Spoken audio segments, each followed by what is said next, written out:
All right. Welcome everyone to the Hawthorns area public access working group. And it's really nice to have, see all of you here in person, and thank you and appreciate your time being here tonight. We are going to have a series of meetings in the next year and a half, and working together towards this public access towards basically introducing ecologically sensitive public access to the Hawthorns area. And the purpose is that, as MidPen, we want to establish a interactive forum for local and regional perspectives to collaborate with MidPen on the plan to introduce, as I mentioned, ecologically sensitive public access to the Hawthorns area in a manner consists with the board adopted visions and goals. And with that, I'm going to turn it to our General Manager, Ana Ruiz, to give us an opening remarks. All right. Good afternoon or good evening, everybody. I want to welcome you personally to this year's Hawthorns Area Plan POG. I'm very excited to have you all participate. I think this is going to be a really exciting, fun, interesting, engaging, deep thinking, a process for all of you to really engage in as a group and as a community, as we're thinking about public access options and ideas for this beautiful piece of property that we've been waiting, frankly, to be able to open to the public. It's a gem of a location. It offers so many opportunities for people close to the area, which there's a huge population near the Hawthorns property to be able to access pretty readily from local roadways, and Highway 280 runs by as well. Very accessible site given the topography and the slopes, and just gorgeous views that it provides too, and the connection to nature. That's the most important thing for us. Is this is really an opportunity and a gateway for people to connect outside of their home, outside of their busy lives, outside of the rigor of everyday activities, to find solace, to find quiet, to find contemplation, to connect with their surroundings, with nature, through hearing, hearing birds, hearing the crackling of leaves as you walk, through smell, as you walk through, there's an olive grove there, for example, through the sights, and through feel as well. There's just so much there that just sparks all the senses, that it's such a delight whenever you head out there. And so this is going to be really fun, I think. And we've had a different POG with La Honda Creek Open Space Preserve, and that proved to be an incredible success for us. And the entire group that was part of that process also really enjoyed the ride. And I know there's a few of you who have returned. So I'm glad to see you come back, and new faces as well. So this is a really wonderful opportunity for us to also engage the broader community in the work that we do. And for you to also be able to really kind of look behind the hood, if you will, of how we think about, plan for, design, consider all the different factors when we're thinking about public access. Because as an open space district, our mission, there's a very strong core piece of our mission that is about preservation and protection of the natural resources. And so everything we do, we do through that lens. And so that is one thing that I ask you to please always keep in mind, that public access is important to us, and it's a way for people to connect and appreciate and value nature and the work that we do. But we need to do it in a way that is very sensitive, that thinks about the ecology, that thinks about how people interact with that environment. So you're going to learn a lot about the property, a lot about the biology, about the ecology, about the sensitive resources, both natural and cultural, historic as well. that you will need to really think about and think about as a group and really engage in meaningful conversations about how best to integrate public access onto this land. And also thinking that whatever we do now is going to be lasting. So we need to think about that as well and make sure that we're planning for that as well. So there's a lot of information that we're going to go through. So, take a deep breath because there's a lot coming, but there's also wonderful, engaging conversations that I know you're gonna have. So if you have any questions for me, I will always be available to all of you. And so will the staff. And again, welcome.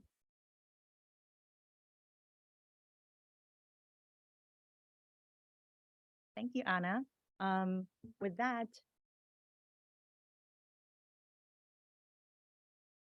I also want to introduce, so my name is Ashley Mack. I'm a planner 3 at Midpen. I'm the one sending you all the information, and thank you for bearing with me. I also want to introduce Tina Hug right here, our senior planner. We are working together on this project as co-managers. And also, last but not least, we have our facilitator here, Kathy Garrett. She's the president of PGA Design and also has been working with us in the past over a decade. So she has a lot of background. She's a landscape architect and knows a lot about the Hawthorns site. So with that, you are probably curious what we are talking about tonight. So can you guys see the meeting agenda on the screen?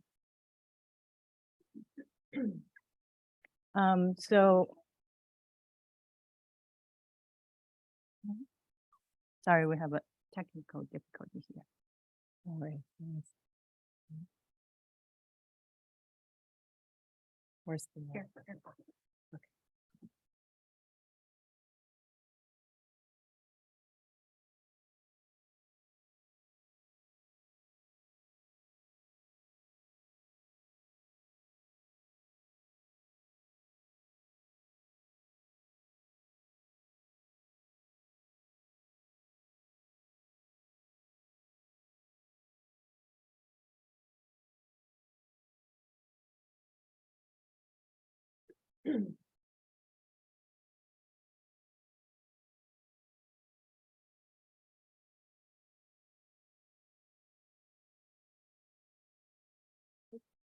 Here we go. Thank you for your patience. So I'm just going to go over what we are going to talk about tonight. So we are going to have 2 rounds of public comments, and we're going to give you an introduction, give you everyone a chance to introduce yourselves and have a round robin. And after that, we would go over some working group procedures and a background of our district as well as the project background. And a lot of the information here were shared with you in the big packet. If you opened it, you know how much information we're going to cover tonight. But don't be nervous, because even if you didn't have a chance to go through the packet, we are going to walk you through all the informations that are on the packet. And also after tonight, you will have a chance to read through all of them. And for future references, it's a good reference material as well. So I think at the beginning, we are going to have our first public comment period. And for those who are wishing to speak, Marie, do we have any comments? We have no public comments at this time. All right. And with that, I will turn it to Kathy. Thanks very much, Ashley. It's a joy to be here. I think we're going to have a wonderful and robust conversation in the coming months, and I'm delighted to be working with you. I think it's going to be a stellar experience. I hope it is, and that's what we're going to work towards, with a really great outcome for Midpen and the Hawthorns side. So you can see on the screen right now everybody's image, but I'm lucky enough to be standing here in the room with you and looking at each of you too. So what I would love to do, and I'm perhaps not too sure how this is going to work at home, but I think you'll see see everyone sitting in the room here. So if we can turn the screen down so that those at home will see you sitting at your tables, and I'd like to invite self-introduction. And I'd like to, if I may, ask you to share one thought from childhood that inspired you or was important to you that relates to this experience that we're about to have, how it contributed to you being engaged here.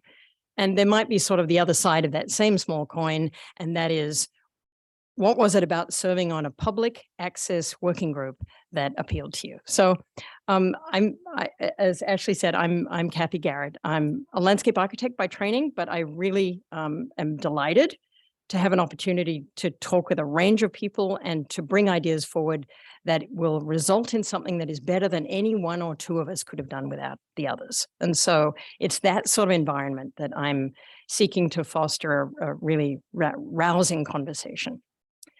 A rousing and informed conversation. So with that, if I may, I'm going to pick one of you and I'm going to ask you to start. And then I wonder if everyone to your right would just continue on. You've got about a minute or so each, and then we'll start at the other end. So Bryna, if I may, I'm going to pick you. And if everyone on your right, just in turn, if you could just self-introduce and give us just a little bit about what it was that brought you here today. All right, so I'm Bryna Chang. I am, I guess, an interest area representative. I'm from Palo Alto. I grew up in Los Altos Hills, pretty close to the Hawthorns area working group. And I guess what brought me here today? You said a memory from childhood. Is that what you wanted? I see a relationship between those two. So yeah, something brief that comes to mind. Well, I would just say that, when I was upset and a little girl, I'd go outside, and I was lucky enough to live in Los Altos Hills and have a beautiful, be able to go outside and be in nature. And that's not something that everybody has. And so the idea of being able to open up open space to it and give that access to other people is something that made me want to participate in this. I'm Margaret McNiven. I'm the Ward 6 representative on the board of directors, and I'm here as a board liaison. I'm not a voting member. I'm a observer, and hopefully I'll be able to point us in the right direction if we have a technical something or other going on. Anyway, nature is me.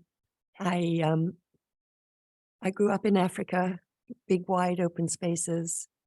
And I'm very lucky that I actually live on Skyline Boulevard today. So yeah, nature is, as I say, very important to me. Thank you. Hi, I'm Carrie DiBenedetti. I live in Woodside and I've been in this area for over 50 years. I grew up spending a lot of time outside. Today, I'd still rather be outside than in. And I've hiked, as a child with Girl Scouts. And when I moved to this area, my husband showed me trails on horseback. And it's amazing what you can see and how you can blend in with nature when they don't see you as human. I live close to the Hawthorns project, and I was asked by a friend if I had an interest, and yes, I am interested in the planning and how it works for everyone to be able to access a potentially beautiful area. Haven't seen it yet, but thank you. I'm Helen Quinn. I'm a physicist by background and research experience, but I've always had an interest in nature. As a child in Australia, I went to a school which was on a few classrooms on 50 acres of bushland. And I knew all the plants. And it was really strange to me when I first came to California and I walked in the woods and I didn't know anything.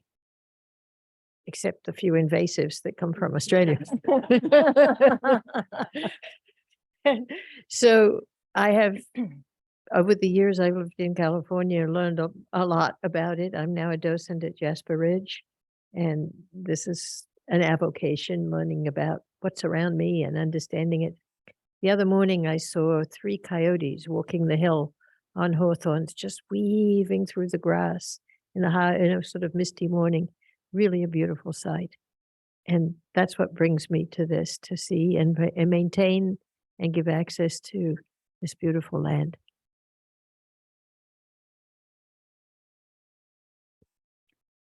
I'm Jeff Greenfield. I live in Palo Alto. I've served on the Parks and Rec Commission for 7 years now. There's a tie-in between the Palo Alto open space areas, which are in proximity to the Hawthorns. I grew up in Southern California, in the San Fernando Valley. Every year, I grew up in a big family. Our vacations each year were pretty much going camping. Family liked to do that. We probably couldn't afford to do much else. But it was always something we looked forward to, and really refreshing to get outside and enjoy the open space, which wasn't so much in proximity to where we lived. I've been up in the Bay Area for over 30 years, and really noticed appreciably the difference between the Southern California and Northern California in terms of the open space. I'm an avid hiker, with great appreciation for what Midpen does, and interested in the process and being part of that, and helping balance preserving the natural environment and providing public access, which is consistent with a lot of what Parks and Rec Commission has done as well. I'm happy to be here. Thank you.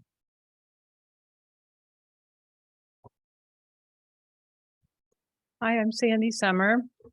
I was born and raised on the peninsula, and when I was 13, we moved to Portola Valley, and my folks were very involved in hiking and the trail community, and my father got really engaged in the Portola Valley Trails Committee, and so one day I got dragged along to help build the Eagle Trail. This was, a long time ago, but there I was, a teenager, digging in the dirt, and it actually, that and other things led me to the field of landscape architecture. It kind of led me to my career, that whole process of building a trail in Portola Valley.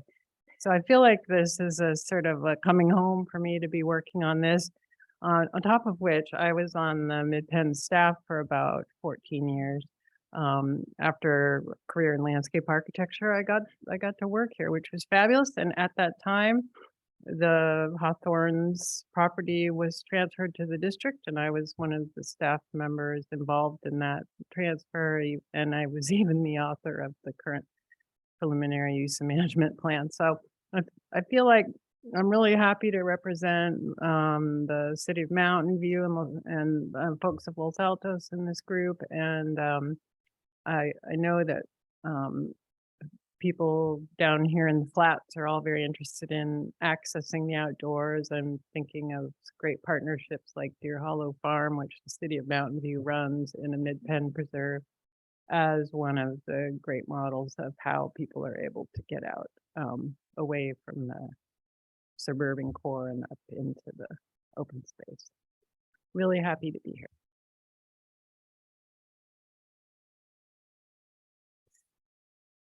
I'm Willie Wool. I'm representing Ward 3, I believe. Jed Sear appointed me. I spent a nature-deprived childhood, but I've been making up for it ever since. My husband introduced me in college. We backpacked to the source of the Carmel River. I loved the hiking part. I hated the sleeping on the ground and carrying a backpack. So I'm a day hiker. And after that, we did the high camps at Yosemite, and then I did coast walk. I've walked all but one county along the coast on the coastal trail. And I've been teaching hiking with Fremont High School District Adult Ed for 25 years. And 5 years before that, I was with a different district. and I just love hiking. I'm here. Oh, and I was on the La Honda committee, and it was such a great experience. I really am looking forward to this.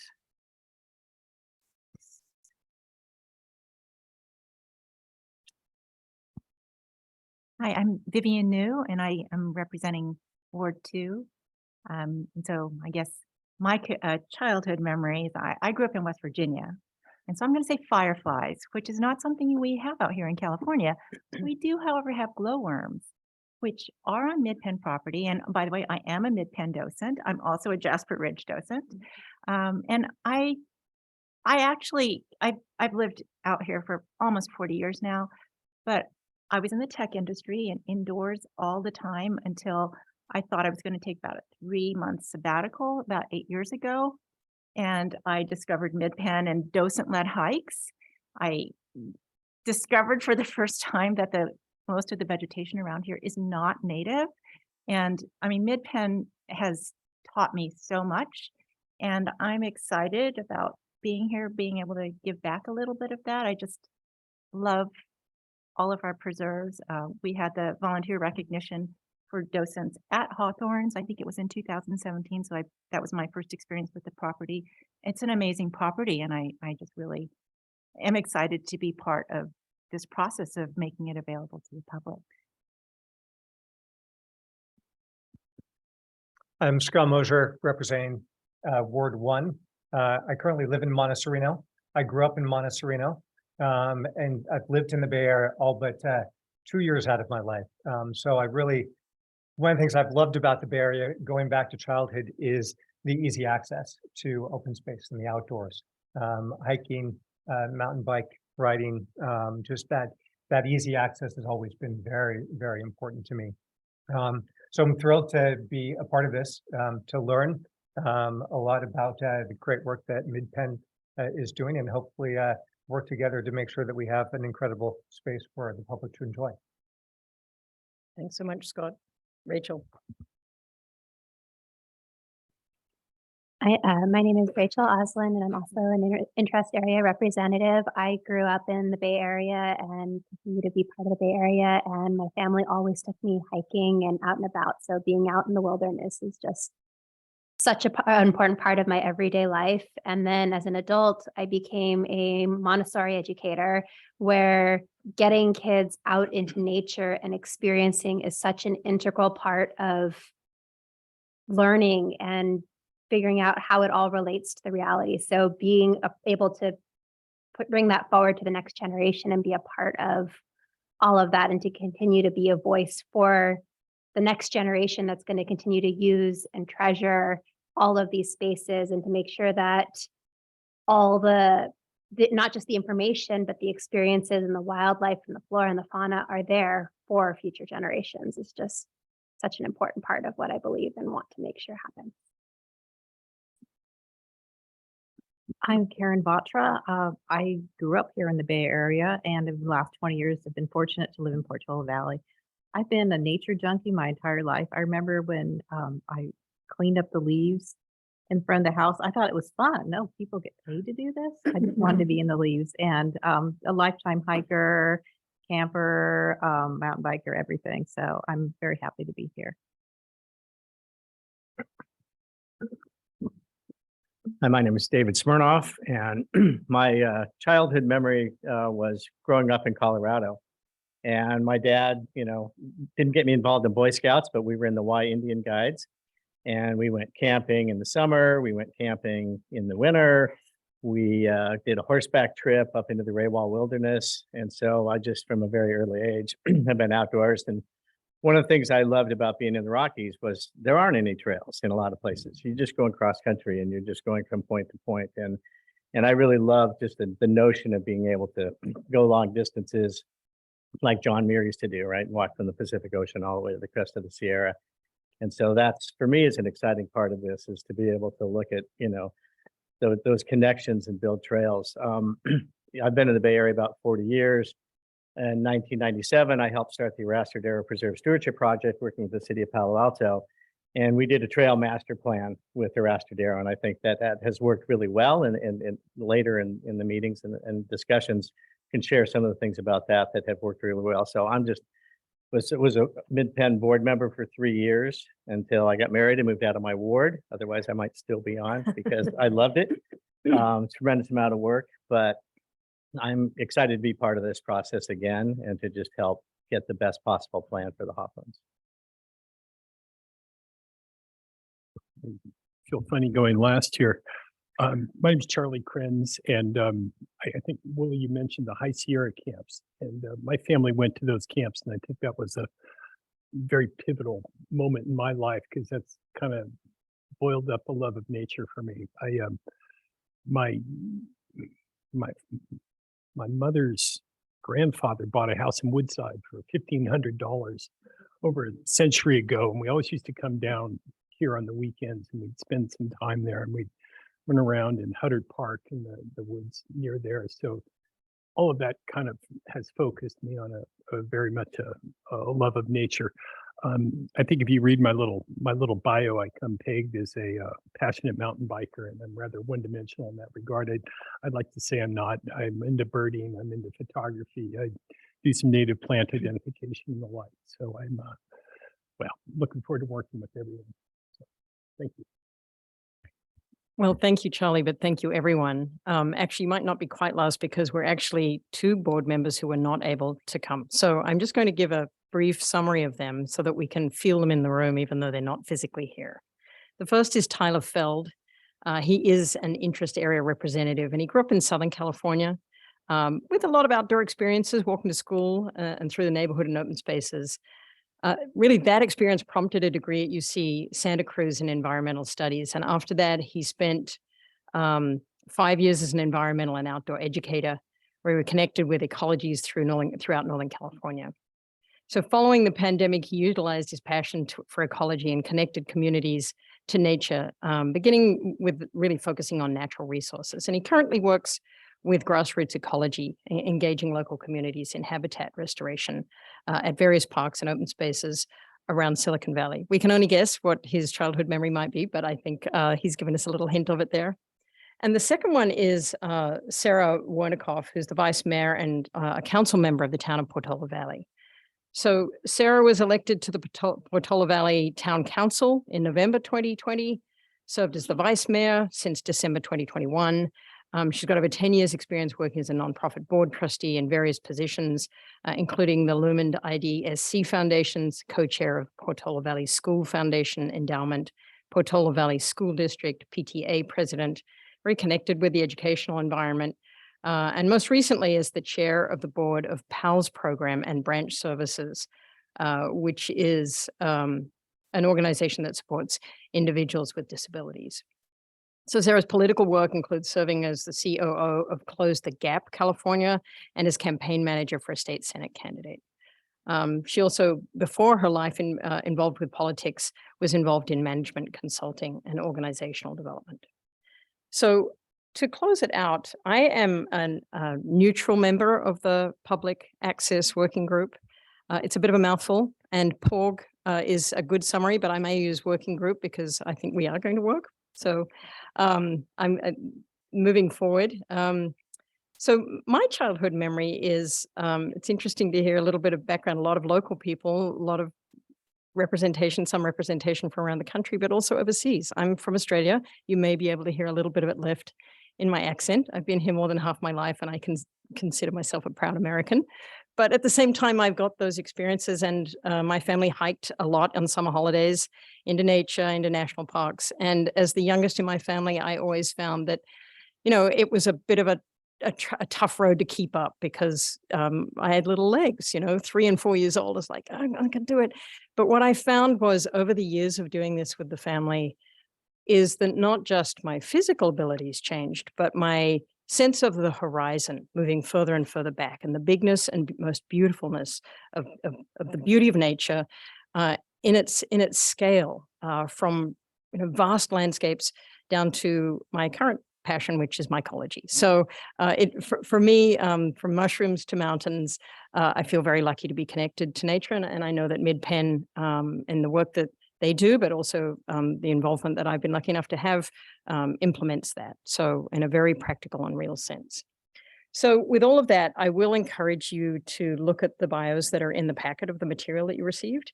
There's still more there. But one of tonight's goals is to really introduce all of us to each other so that we know who we're working with, because I think that's a great way to be moving forward. So with that, I'll hand it off to Tina to lead us forward.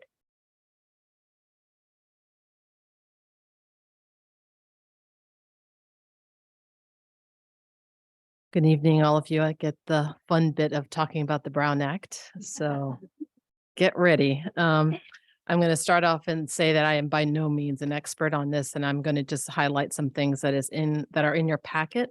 But our true expert is sitting right over there. That's our clerk, Maria Soria. And if you have any questions that pretty much we won't be able to answer, we will be tapping into her expertise. So with that, I'm just going to give you a quick highlight about the Brown Act and how that affects you as POG members or working group members. I do want to thank you for dedicating your time to us. This is going to be, I think it's going to be fun, but it is going to be kind of long because it's a lot of work that's ahead of us. So very exciting. So thank you very much in advance. So the Brown Act, as I know some of you are very familiar with the Brown Act is, being probably involved in positions that put you in that situation. For those of you who aren't, the Brown Act is basically a meeting of a legislative body, of a local agency that should be open to the public. And that includes the deliberations, the discussions, all of those types of situations. It is for transparency. It's for the public to hear what is being discussed amongst all of you as far as the work of the working group is involved. That means all of these these are all public meetings, are all open. We don't have any members of the public right now, but we may in future meetings. It does mean that we publish our agendas 72 hours minimum, and before our meetings, we tend to publish them sooner because we usually have a lot of material. So we let them out, that information out sooner so that people have more time to either find the agenda and then read the materials. And that's also for the sake of the working group to have the same amount of time. But that means we can't talk about items that are not on the agenda because everyone gets to see what is on the agenda that evening. And so we are limited to those topics. And as you've already noticed, we had a public comment period in the beginning. We will have a second one towards the end. This is a legacy from the La Honda POG that occurred several years ago, where the request was made to have 2 sets of POG public comment periods to allow those who traveled far and have to leave early to be able to speak to the working group before they have to leave. So we do, in a Brown Act situation, you do offer the members of the public to speak to and provide their feedback to the working group, and that we have accommodated that as well. This is a meeting of the POG. That means there would be a quorum of you, which is seven voting members. You know, we have 2 non-voting members, Margaret McNiven and Sarah Warnikoff, who are our liaisons. So they are not voting, so they don't count towards the quorum. That is a meeting. A non-meeting would be, and this is one where it's a social event. It could be an open meeting of another body where you can attend that. That is not restricted. Briefings that we might have with a non-quorum of the working group. But we do request, if you're at a social meeting or another public meeting held by another agency, to please limit the risk of a Brown Act violation by not talking about POG business outside of this setting. That is because the next item is serial meetings. You may inadvertently create a quorum by talking to a group of POG members that it doesn't make up a quorum, but then they talk to another set of different POG members. And then all of a sudden, 7 people have inadvertently spoken outside of this setting and caused a violation of the Brown Act. So you've deliberated, you've discussed something outside of the public eye.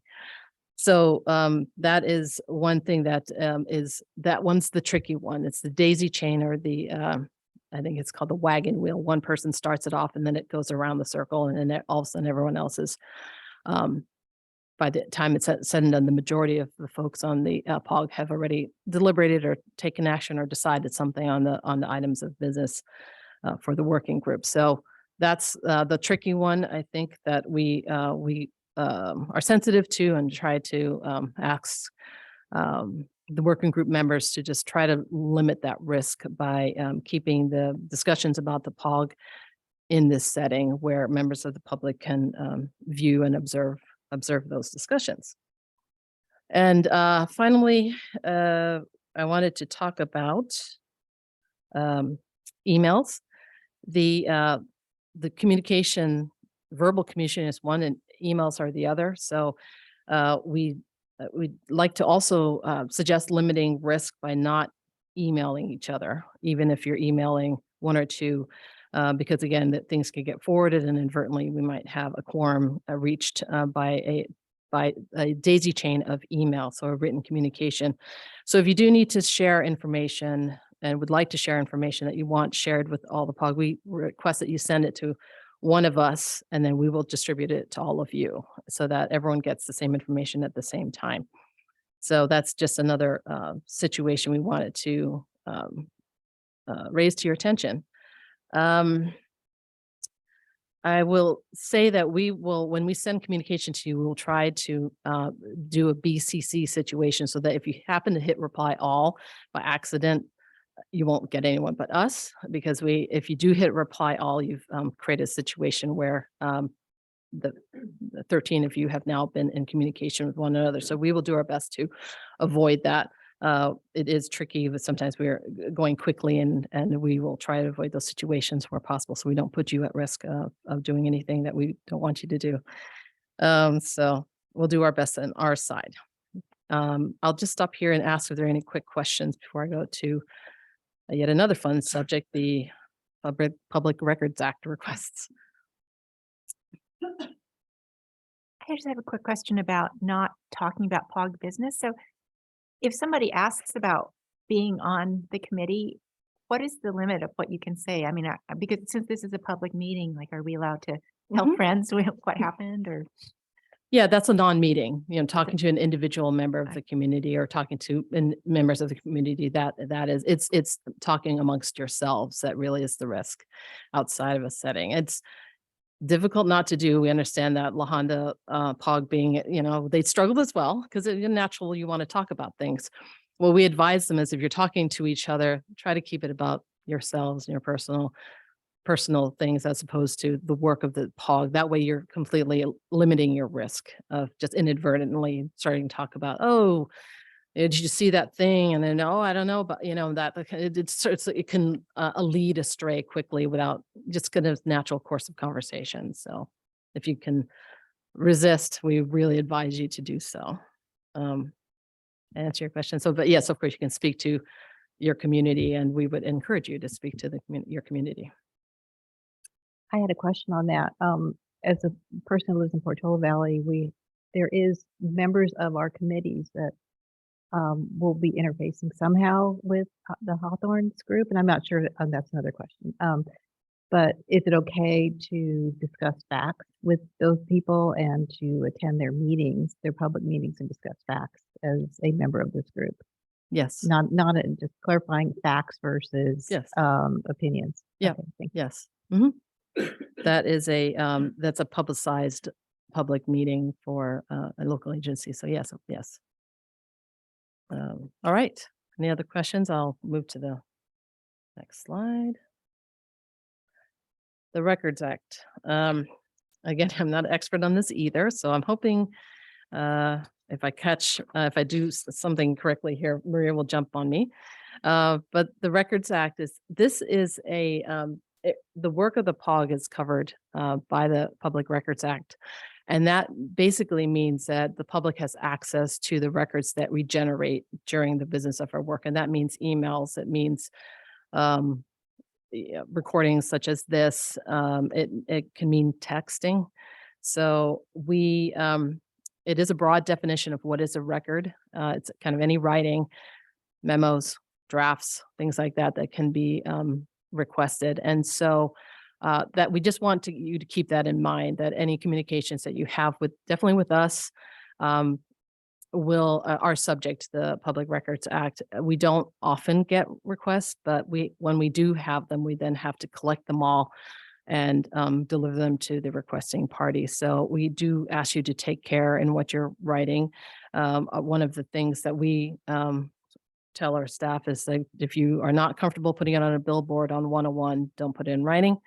So that's the counsel that we give each other. And I think a lot of folks are a little concerned about the texting because it's your own personal cell phone, but it is the business of the POG. If you're texting about the business of the POG, and we do get a Public Records Act request, we may have to ask people to check to see if they were discussing the work of the POG in their texting. So please bear that in mind, that it does extend kind of beyond the setting that we have today.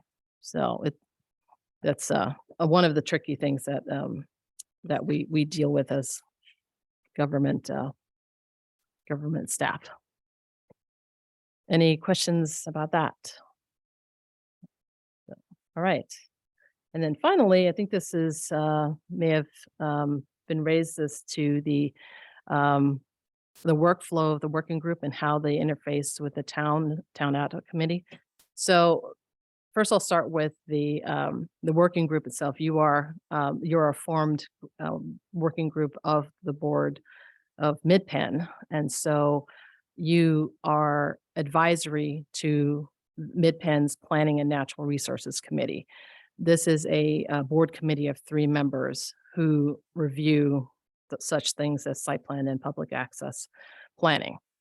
The Planning and Natural Resource Committee, which I'm going to call PNR for short, then forwards their recommendations that would be based on your recommendations to the board of directors. And the board of directors as a full body are the ones who make final decisions on anything we're working on today and through the next year. So each of those 2 bodies can at any time ask a question or return something back to this group for further information or clarification or additional work. And then we would go back through the process again, back through the PNR and back up to the board of directors.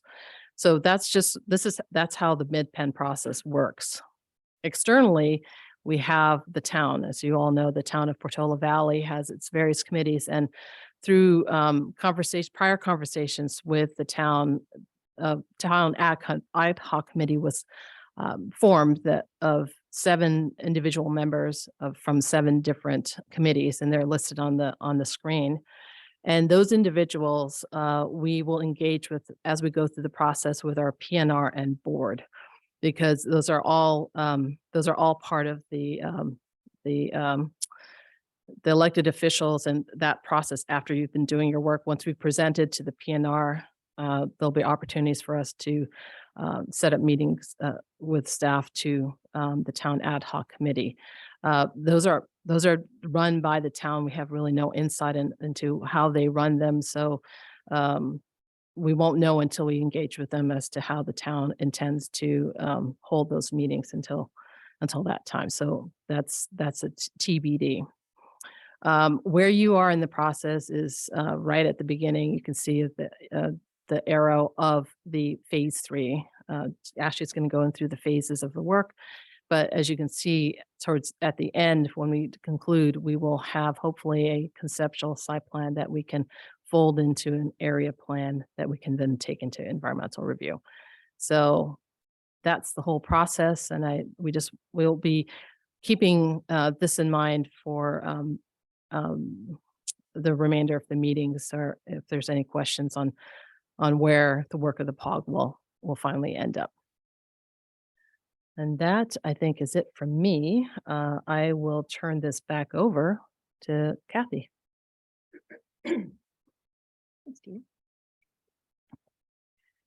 So we're very aware that tonight, being the orientation meeting, is a lot of information.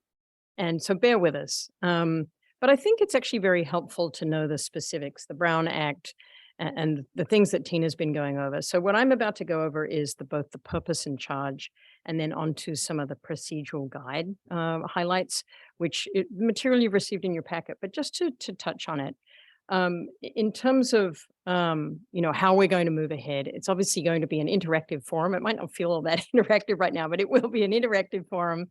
And it's really focusing on both local and regional perspectives. As Anna said, the ecologically sensitive aspect of this is very important. Yes, we're called a public access working group, but it's in the context of that ecological environment, it's the sensitive environment.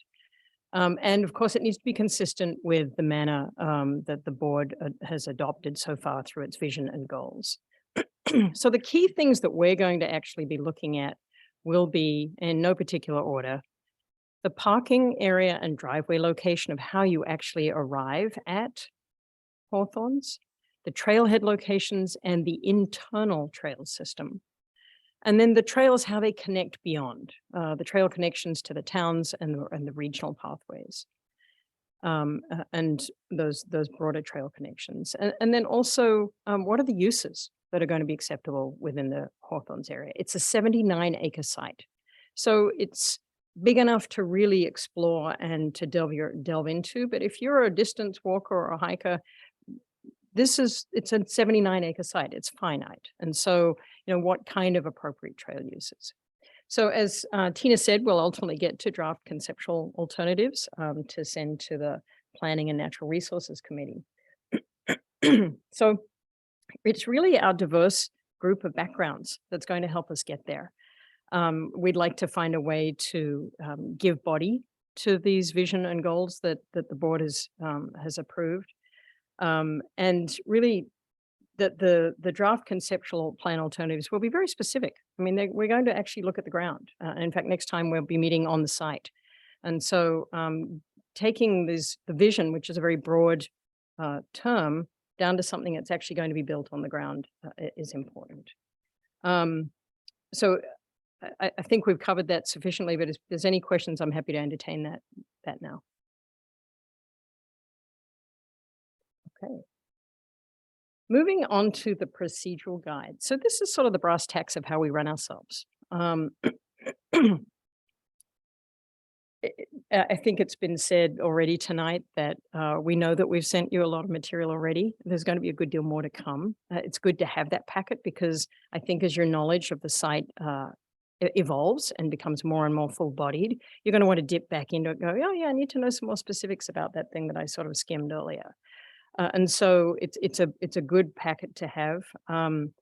It will take some time commitment, and I think everybody knows that going in. The information that I'm about to go through, as I said, is included in the procedural guide, and it's posted online so that you can check that too. Much of the material we send will be written text or graphic. We really need for you to review it in order to be informed and to debate and engage in a thorough way. So some of the between the meetings are spaced about every 6 to 8 weeks, and you'll have homework through that time. So the material that you've received, if you haven't made your way all the way through it yet, or if you've gone through some areas more thoroughly than others, we invite you to make sure that you've had a chance to review it all before the next meeting. The working group members are expected to attend all of the meetings. That's the intention, because that way you can engage in every aspect of the conversation, and the working group can benefit from what you bring to each meeting and to the ultimate resolutions. Also, there are going to be 2 site visits. You're expected to come to those. If by some chance you need to skip a meeting, the intention is that you skip a maximum of 3 and a maximum of only 2 if it's consecutive, and that only 1 absence from a site visit. I'd like to say that I think that if you did miss 2 meetings and a site visit, it would really be, you'd be wanting in terms of understanding all of the issues that we're going to be discussing. And so, as I said, we really encourage you to try and attend all of them. We're going to go over the schedule in a little bit, and we'll look at calendars to see that, we can make it easier so that everyone can plan now. We're looking at a year or possibly a year and some as we schedule these meetings. So I'd like to touch on a few of the operating procedures from the procedural guide. And as I said, they are in there, but they're things that I think bear teasing out a little bit. This is the first meeting. The second meeting is going to be on site. The third meeting is going to be an occasion when from the working group, we select 2 co-chairs, and the co-chairs will be actively involved in the meeting conversations and also taking the project forward to PNR. And so just be aware that those roles are going to be selected in a couple of meetings' time. As a group, we're going to meet at least 5 times, and that includes the 2 site visits. It may be that our conversation gets robust and it's more than we can do in a 3-hour session. If need be, we may flesh that out to an extra 1 or 2 meetings. And so that's why we say we think it'll be about a year-long process, but if it needs to be fleshed out a little bit more, it could push out as much as 6 months. And so a year to 18 months, give or take. I think Tina mentioned it, 7 voting members of a total of 13 voting members. So 7 is a quorum of the 13. The agendas and the materials will be sent out well before. Yes, 72 hours is the minimum, but you'll usually get that beforehand. And there's, as you've seen already, that the public comment period, both at the beginning and the end, is really important. This is a public process and we really invite and hope that we do get good engagement with the broader community. And that's why it's being on Zoom right now. As the facilitator and together with the district, my job is to facilitate the meetings. So at times, if a conversation is sort of going over the same topic, it'll be my job to step in and try and bring it forward. It's certainly, I think all of us want to be working, and I certainly do too, want to be respectful of people. So if there's something that hasn't been said and it isn't clear to the group, then obviously we'll want to make sure that we touch on that. After each meeting, there's going to be a meeting summary. And at the beginning of the following meeting, we'll review that meeting summary, but that's something that you will be receiving. And it'll be approved, as I said, at the next meeting. So with that, I'm going to move to, actually, are there any questions on any of that? So to the schedule, I think you've received this already in the materials that's been sent. I'm hoping that if everyone has their calendar with them, they can actually pull it out right now and see if you've spent a moment to put these dates in your calendar. And if you haven't, go ahead, please be my guest. If you don't have your calendar with you, I understand. But this is an opportunity to sort of snag those dates and keep them sort of sacred for this conversation. We all have social lives. If you've got a date with a friend or offspring, that wouldn't really be a great excuse, in my view, for not coming to a working group meeting. If you've got a funeral or a wedding, that would be a pretty good excuse.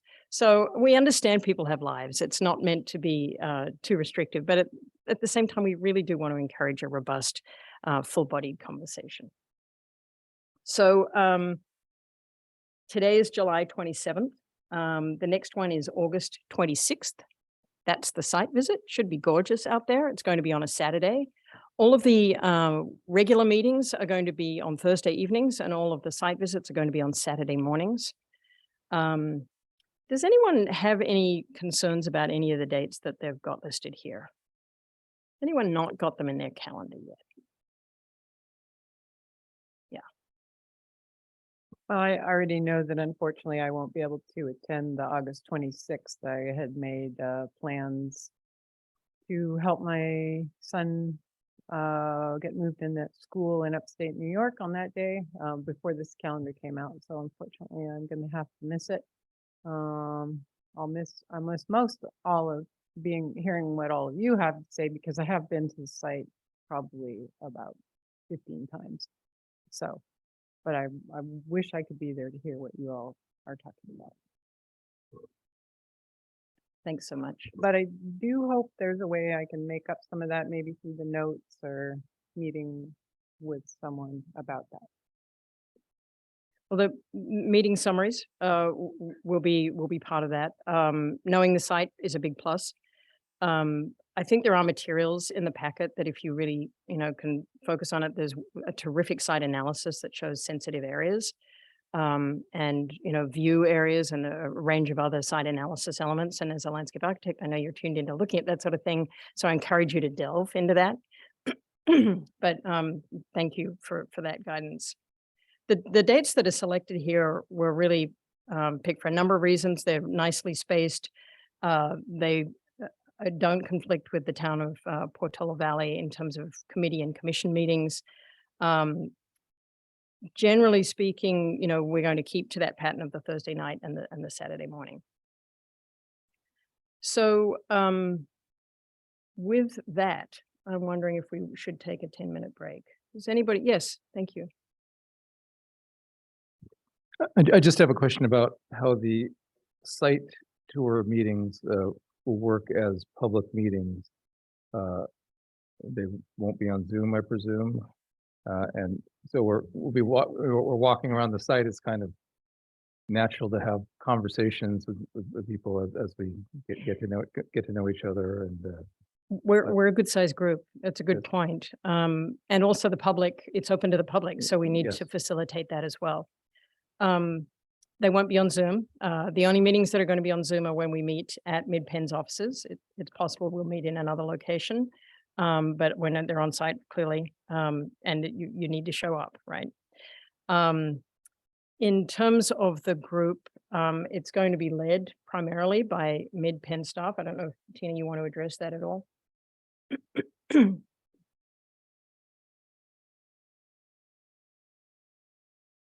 So yes, you're correct. The site tours are not going to be recorded, or we won't have any filming or anything like that. We intend to request RSVPs from members of the public so that we can plan for logistics. So the way it works is they are able to attend at any part of the meeting, and we are going to take you around the site. And if they arrive in the middle of the meeting, we have to try to find you so that they can come to you.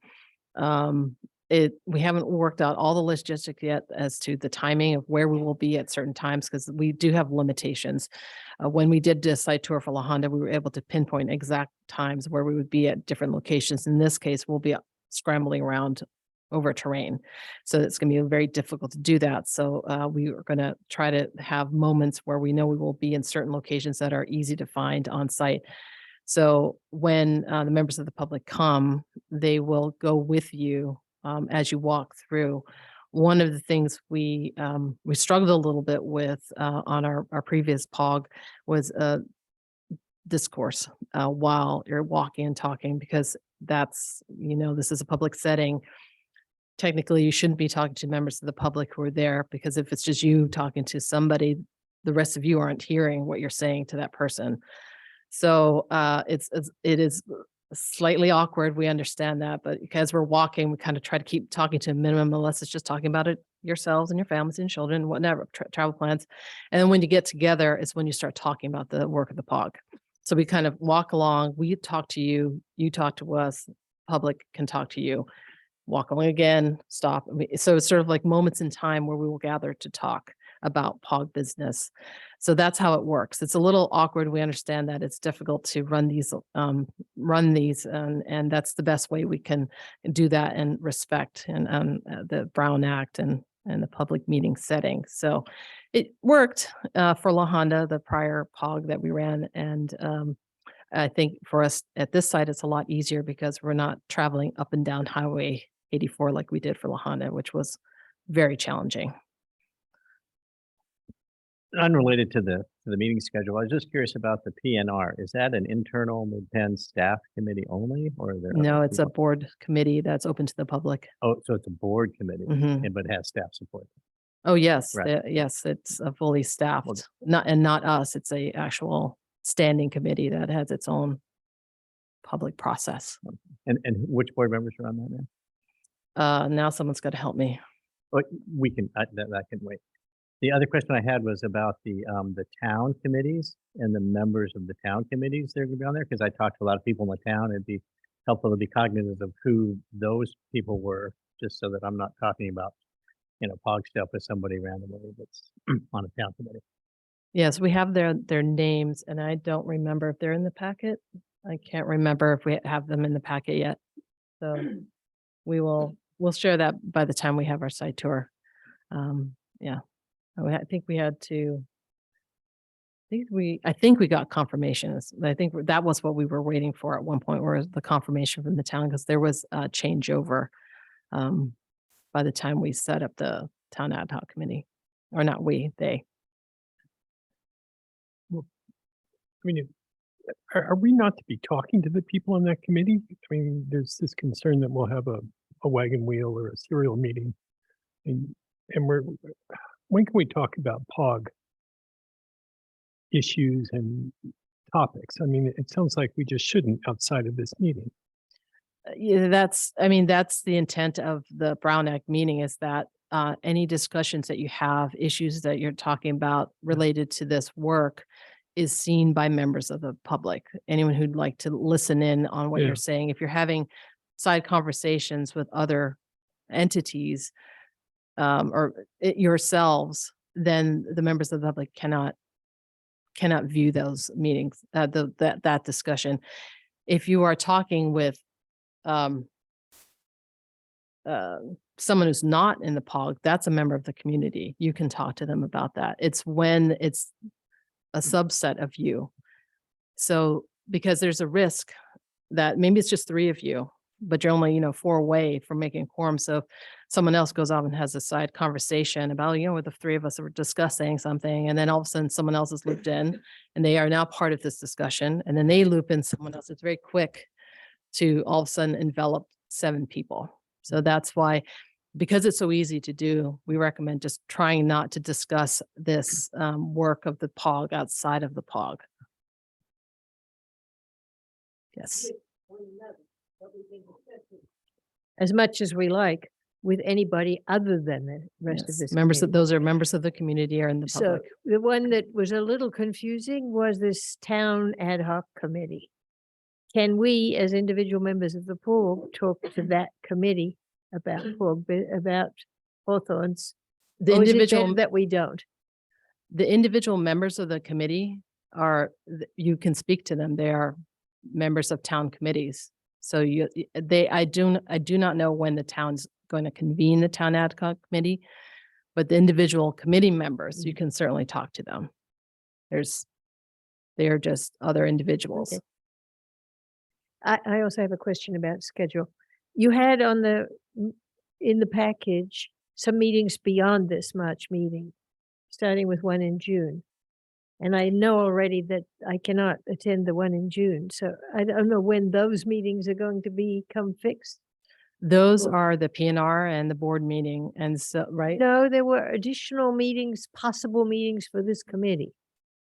I'm remembering them being can you check please the extension of the meeting schedule that goes past March? Is it POG meetings or PNR meetings? They're PNR. Well, PNR and board meetings. So those are our board and our board committee. And so whoever is the chair and co-chair, whoever the co-chairs, those individuals would be requested to come and be part of the presentation and represent the POG. It says all board and committee meetings are tentative. I see it's the PNR one on June 4th, but that date is not really fixed. No, none of the dates really past March are fixed insofar as the PNR and board meetings. There are many different reasons why we might not make those meetings. One could Okay. be that, So no, not worth worrying about. yeah, don't worry about it now. And again, it's the co-chairs who will be attending those meetings. So that's we haven't spoken to you about the roles of the co-chairs. It is in the procedural guide, but we can talk about it further at our site tour and give you more information on what those individuals do, because there is a little more work for those individuals. Okay. Sandy. Well, I just wanted to share how I like to think about it when, like, for example, we were all out together in the field. Let's say I and another member were walking along and we observed something and we want to raise it with the group. We could, rather than having that discussion with each other right then, we could say, oh, that's interesting. Let's bring that up with the whole group in a few minutes, right? Mhm. It's a very simple way. You might both have observed something, and rather than having that conversation, you can just defer it together. And further, I kind of see myself as an ambassador out to my community about this project. So providing information about when the meetings are, what we'll be discussing is all totally fine, as is listening, because listening is not the same thing as talking, right? Listening to what other people have to say. The main thing I like to avoid is telling people what I've decided when I'm not in these meetings. That's for us, because I mean, the truth is I need to hear what you all think before I make my decision. So if you keep that decision on hold, and then it happens here in the room. And so when you're out in the public, even if we're all together on a hike, we really are listening. That's our job. Mhm. I I think got a Vivian. question actually this raised. So when we're on breaks, we should not be discussing the POG, a business of the POG with each other when we're on breaks even. It's only when we're literally sitting here with the mics and on record, right? Yeah, and this is for the benefit of the public, because they're very interested in what you have to think and say. And so if they don't hear what you've been discussing with Willie, actually we'll get the complaint. We'll get the email asking why that's occurring. And just for further clarification, individual conversations with members of the PNR or the Midpen board itself, are those subject to the Brown Act as well? The conversations or the emails? Yes. Emails, written emails, yes. Written conversations are subject to the Brown Act, yes. Okay. So we should avoid conversations then with members of the board or PNR about Hawthorns. I'm going to defer to the clerk on this one.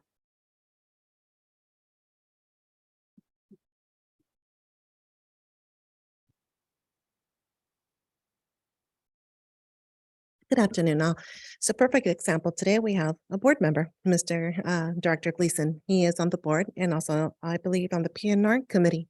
So he's here, but he's listening, but he's not going to be speaking with any of you or go ahead and giving any advice or to state his his ideas or anything. He's pretty much here as a potted plant. So he's, listening and just observing. So then you're able to go ahead and go and observe at other meetings and go ahead and as Mr. Director Gleason and go ahead and listen. And as a member of the public, you can go and speak to the Portola Valley, and you can speak to them. You can, talk to your neighbors about it. You can talk to whomever you like about what you're doing and when these meetings are held. But it's like Sandy said, it's more about, hey, how are you voting today? What do you think about this? And then I'm going to go tell someone else, did you know so-and-so is going to vote this way? And so then you're creating that daisy chain. So you're already getting advice from others and to see maybe I can sway them, maybe I can't, maybe I can, pursue them to my side. So that's what we're trying to avoid. So hopefully that helps.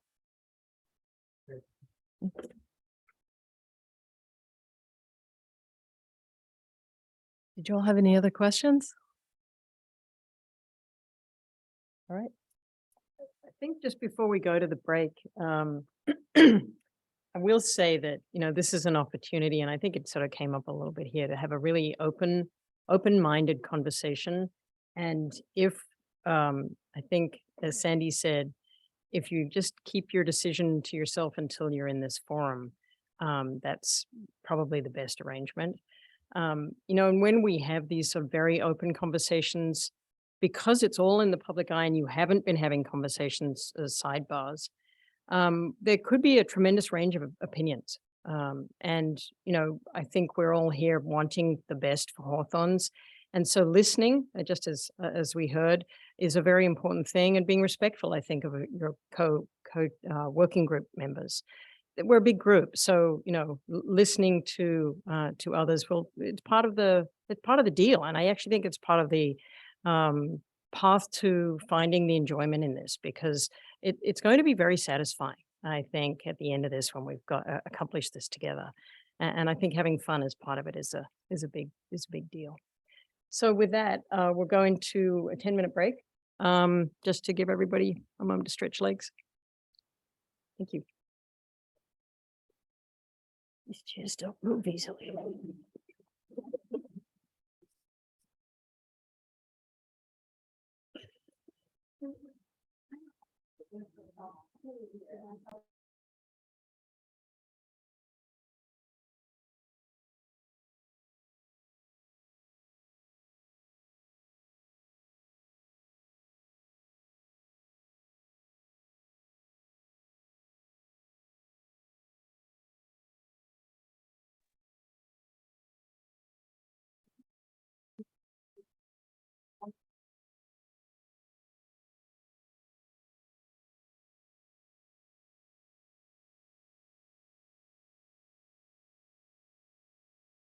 Yes, I'd like to ask just a question about the meeting schedule, and was wondering about the December 16th meeting.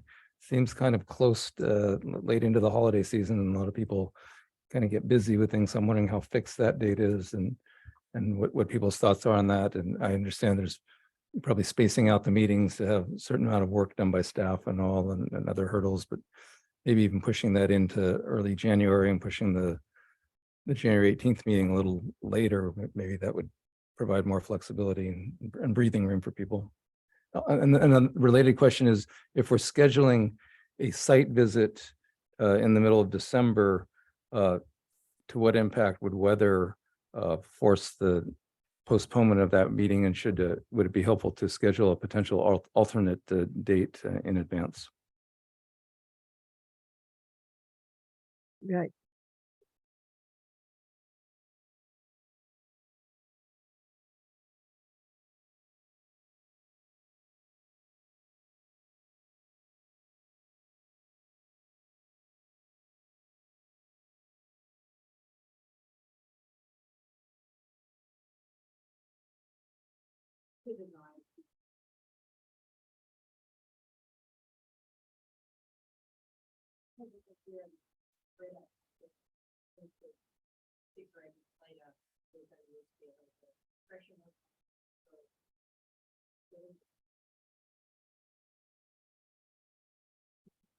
Getting the gaps between the meetings to be fairly regular would be welcome, but I think that's something we're probably going to have to take under discussion. Is that right? Thanks, and I'm also interested in what other members may think. Yeah, thank you. Yeah, Margaret. I do have a problem with the, just a conflict, a vacation conflict on the October 26th. But you were saying earlier that you don't mind missing one. I mean, that was just a conflict for me, is the October meeting. Yeah, the October meeting is, when the design alternatives come back. Since you aren't technically a voting member, I don't want to diminish your position. However, we would be aggrieved if you were a voting member. So that's what I thought. Yeah, I think that would be fine. And you can catch up in the meeting summaries. Yeah. The summary. And there was a question about the meeting summary and maybe Jeff, you can, and we'll come back to the schedule, but Jeff, since you raised it, could you repeat?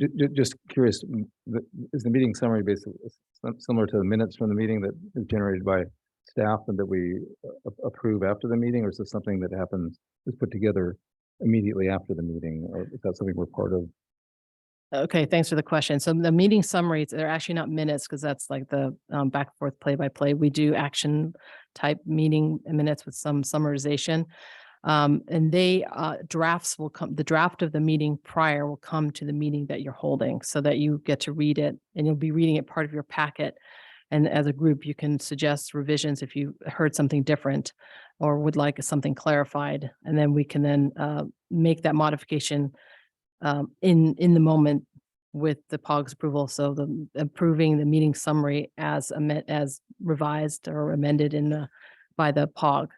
And then it'll be finalized and put online. So there's a moment for the POG to see the meeting summary. The one meeting summary that the POG will not see again will be the very last one, wherein you don't get approved that because you then have been dissolved. So that one goes to the PNR to approve. And the co-chairs will be part of the preparation of that, and they will be there to answer any questions the PNR may have before they approve it. So that's the only one that's a little odd because you're not around anymore to approve your own.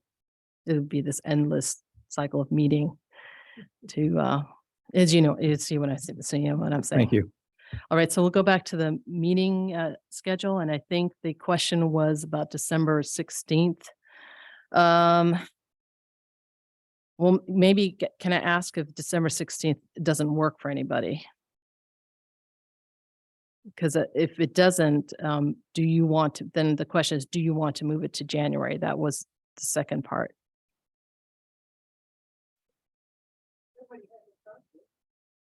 If nobody has a conflict, why would we move the meeting? That's a question for the POG. If we'd like to move it, we can, or we can at least maybe include an alternate date, like January 20th, which is the Saturday after the 4B. So if we can hold the December 16th and that's okay with everybody, that would be a discussion right now for the POG. If you'd like to move it, we certainly can look at dates. And then we can also include January 20th as a makeup day, and we'll have to just figure out what to do with January 18th if we need to make up that one. I'm just suggesting it's the time of year that stuff comes up. Mhm. Even if our calendars are open right now, people get busy that time of year. Yeah, I understand the point, and also I think the weather is a concern too. But the idea of getting the calendar out now is that you can get it on your calendar and defend the date instead of and have other things work around it instead of the other way around. So if that's possible, and it sounds like it's a date that works for the rest of the POG, is that what I would hear? See a lot of nodding heads. Does anybody have a concern, any further concern with the 16th of December? And we probably should be looking at an alternate date for possible weather cancellation. I mean, I think most people are fairly hardy and can take a few raindrops, but if it's just sheeting down, it's probably not going to be very helpful. Rachel. I just wanted to point out the benefit of actually going to a site visit when the weather is questionable, because then you can really see what's happening with accessibility and wildlife there. So actually, if weather is happening, I would consider that to be as beneficial, even if it is a little rough. Okay, thank you. I think we'll hold the 16th then right now. And I'm hearing that there are 2 meetings that people are not able to make.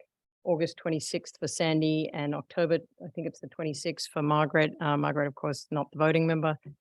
And so I'm assuming that unless I hear anything further, everyone is marked on their calendar and will be defending those dates. If there's any concern, I wonder if you voice it now. I have concerns about January 18th, potentially a family issue. Okay. And would you also have a problem with January 20th? Okay. No problem with the 20th. So the January 18th, as it's currently scheduled, is an overrun meeting if the conversation from the December meeting where we're looking at the design alternatives, if that is a really robust conversation, we need to spill over. So you will have been part of the conversation in December. And so probably that one will be okay. And thanks for the notification. And a final question for the POG on the schedules. Do you want to set an alternate now?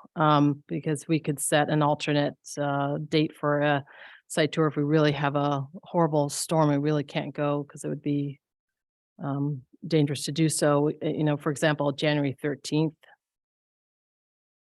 Do you want to set it now? So my preference is definitely to set alternates now, because it's easier to defend dates now than to find them later on. But I'm concerned about that particular weekend, the 13th, because I think the 15th is Martin Luther King weekend. And so that would be a 3-day weekend and therefore difficult. And the other one would be January 6th.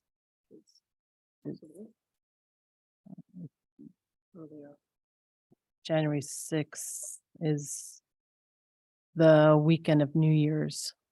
I don't know if some people are taking, actually, our office might be closed. I don't recall our holiday schedule.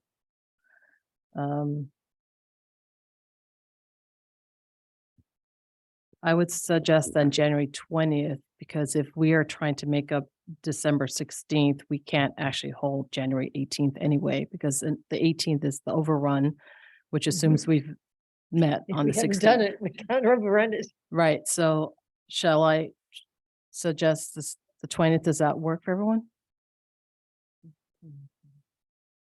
Okay, we'll add that to the schedule. That meeting schedule that you have in your packet will redraft it and add in the 20th as the alternate. And then if we have an overrun, we will probably have to call an audible then and just say we have to set a new one, and then it'll affect all the meetings following. I think we can only go into the crystal ball so far.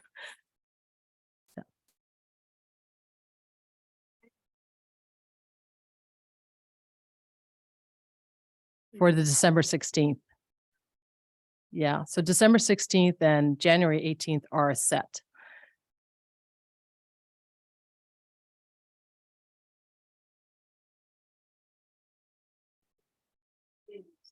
Previous weekend, yes, yeah.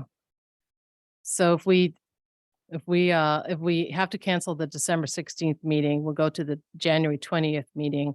And then we will probably at that, if we know we're doing that, we'll probably then ask everyone for their availability for a reschedule of January 18th if we need an overrun meeting that follows the January 20th meeting, if that makes sense.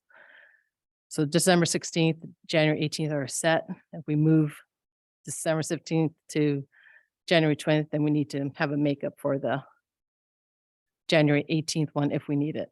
I'm sorry, this is so confusing. It's projecting way into the futures can be tough. So in other words, don't worry about after January 20th, that we'll figure it out later if we need an overrun meeting, and we'll determine a new one at that time. Does that sound good to everyone? Okay. If we know that the weather has canceled the December 16th meeting, then we would be going to January 20th. We would know that in December. And at that time, we would look at scheduling the overrun meeting that we may or may not need, but we would schedule it 2 months out so that we could hold the date. Yeah. Great. Thanks for that exercise. Any other questions on schedule? Otherwise, I'm looking forward to seeing us all, except for the few named people, at all of these meetings. Thanks. So, oh yeah. Do you want to finish them? One additional clarification that was requested is this meeting is being recorded with camera so that members of the public can meet you. This is the orientation kickoff, so that's the reason for it. Going forward, we'd like you to, our preference is to take you out from behind the dais and set you up in a more informal arrangement so that it feels less formal. So we are unable to put cameras on you, and maybe that's a good thing. Maybe you're more comfortable with that. But in that case, all we will be able to do is show presentation, record the audio.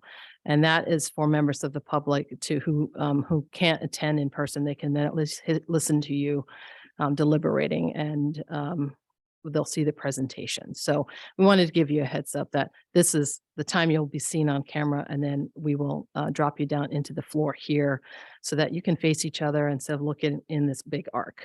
So, and then we'll be posting those audios online so that people can listen in and catch up. Now, remember, that's not for you. We expect you to be here. But that's for the members of the public who just want to come in and catch up to what you all are doing. Sound good? Thanks. The girl breath, because I think you're up next. Oh. So with that, thank you for persevering with the calendar. And I appreciate you putting those on your calendar now, because I do think it's easier to defend a date with a little bit of lead time. And with that, Tina's going to give some guidance about and roll about the intro to Midpen. I'm sorry you're seeing so much of me tonight. This intro is basically about Midpen, and for those of you who aren't as familiar with Midpen, I realize most of you probably are, you wouldn't be here, but we do this for both yourselves and anyone tuning in who it's just may want to know more about us as an agency. So we are a public agency, which is why this meeting is a Brown Act meeting. We were formed back in 1972, so we celebrated our 50th last year, which is a big to-do. We have preserved over 65,000 acres in 3 counties, a little smidge in Santa Cruz, 26 preserves open to the public, 7 days a week, sunrise to sunset. We've elected board of some directors, and that's why we have 4 the ward stakeholders here today, 770,000 constituents. And we're primarily funded through a property tax, a small percentage. And we are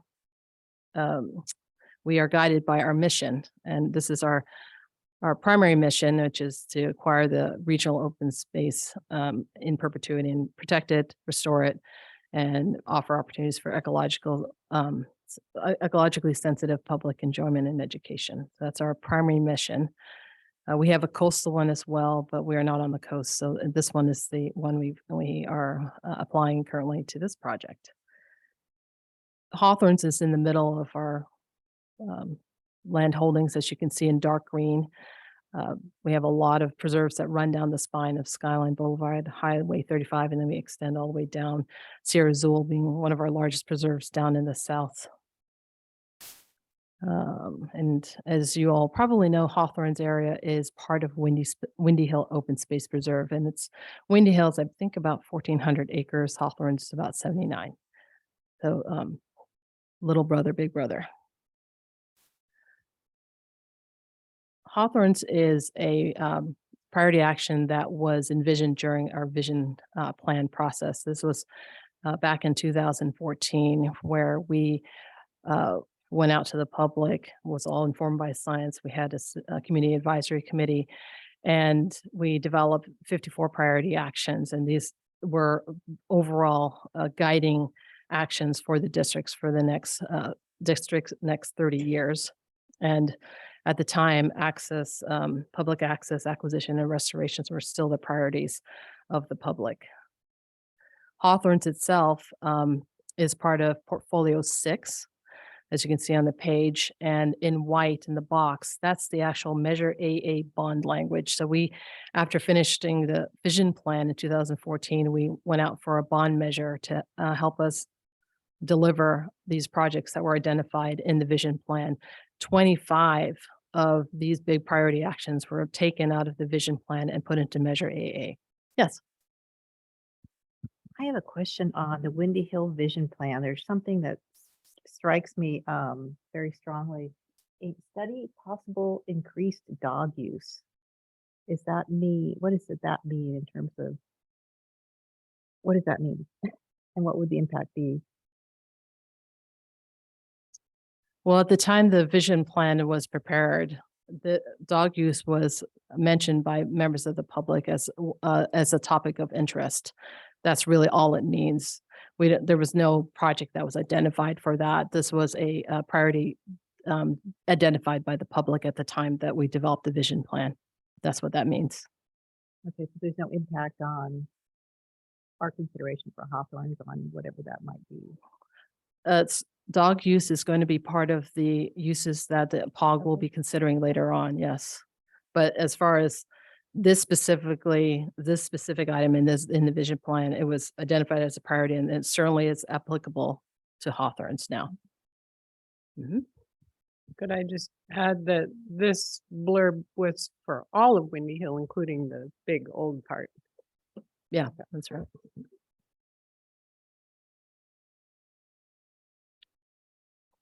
Thanks for that. Yes, of course. When you talk about access and use, it seems you're only talking about trail use, not picnic tables, things like that. The preserves, the open space district does not do picnic table kinds of use support, or is I don't understand. I'm asking a question. Of course. Is that the rule? Yeah. So the difference between Midpen and maybe county parks is that Midpen's preserves tend to be very light touch. It's generally trails, some benches, very rarely picnic tables. We tend to only focus on bringing people out to hike or ride their horse or walk a dog ride a bicycle, that kind of thing. But we don't offer larger, heavy duty amenities like what you could find at county parks, like plumbed restrooms and barbecues, major equestrian facilities, things like that. So that for Hawthorns, you're looking at more sort of a more passive type of recreation. You mean more active? The passive one is sitting at the table and the active one is passive walking on the active trail. Yeah, it's more, yes, it is active, but passively active recreation. So it's sort of like not your Passive in terms of what you do to the site. Yes, yeah, Right. Okay. that's right. Thank you. Any other questions this was about Measure AA, and one of the reasons why we mentioned this is because this project is a Measure AA project. It's a priority project that was identified and went to the voters. So open Hawthorns area and develop trails connecting to Portola Valley and Palo Alto trails. It's sort of, and remember, this is, I think it was like 70 words. They have to be very succinct. So none of these are fully developed ideas, they're visions, and that's what is built into Measure AA. And the projects that come out of it are what we do now since the last 9 years. So we've been actively working on Measure AA projects. There are picnic tables on the top of Wendy Hill. They're very uncommon to have picnic tables. and We there do are have a few. benches. Yes, we have those too, but they're very uncommon. Yeah, we know exactly where they are. We have a whole GIS mapped exactly where they're. I don't know the number, but I could probably find out. We're very selective in where those go, and that is something for the POG to consider with every preserve, what the uses go in there, what could be recommended. Is this an appropriate place for something like that? That is something that the POG can opine upon and can also recommend to the PNR. So those are the types of things that should be in your mind as to, what you think might be appropriate here. This is the overall planning process, and generally this is one of the most, the planning process is lengthy, and what you see there is a kind of generalized version of what we're doing today. The Hawthorns area plan actually started some years ago. We had vision and goal settings. We analyzed existing opportunities and constraints. You'll hear a lot more from that from Ashley when she goes through that, because those are going to underpin your work as you go into programming and conceptual planning. So all what's on site, what we need to protect, what we need to consider, all of that you're going to see. And it's in the materials that we've provided. And one of the reasons why we have the meeting now and the next one's in 4 weeks is to give you time to read all that material we gave you, because we know we gave you a lot. This is phase 3. That's the green box. This is the public access portion of our work. Again, underpinned by the natural resources considerations. The hope of coming out of this effort with all of you is that we come up with site plan alternatives that we're going to present to the PNR, to the Planning Natural Resources Committee. And then we hopefully through that process will end up with a preferred alternative, one that they think should be recommended to the full board. It's like, this is the one we'd like to pursue. That preferred alternative goes into the actual Hawthorns area plan. And this is when we pull public access, natural resources, land management, everything gets pulled together. Things that we've been working on internally at the staff level all gets pulled into an area plan and then taken to the board, approved to go into environmental review. We're a little ways away from the last 2 phases of work. I'd say a year to 2 years away. So the planning process at Midpen is very lengthy. And it's because, as General Manager we said, we take a very concerted effort to understand the properties and understand what resource we have there. And when we introduce public access, have those in mind. And so we try to do a balance of those. That's our mission, balancing public access with our resources. So that's one reason why you've formed and why we've developed all this material for you, so that you have that in your background and in your mind as you're looking at the site and how to put public access in here. How do we do it as sensitively as possible? So we have our planning manager. I think she's going to add to what I said. So please. Thanks, Tina. Hi, everyone. I'm Jane Mark, Planning Manager.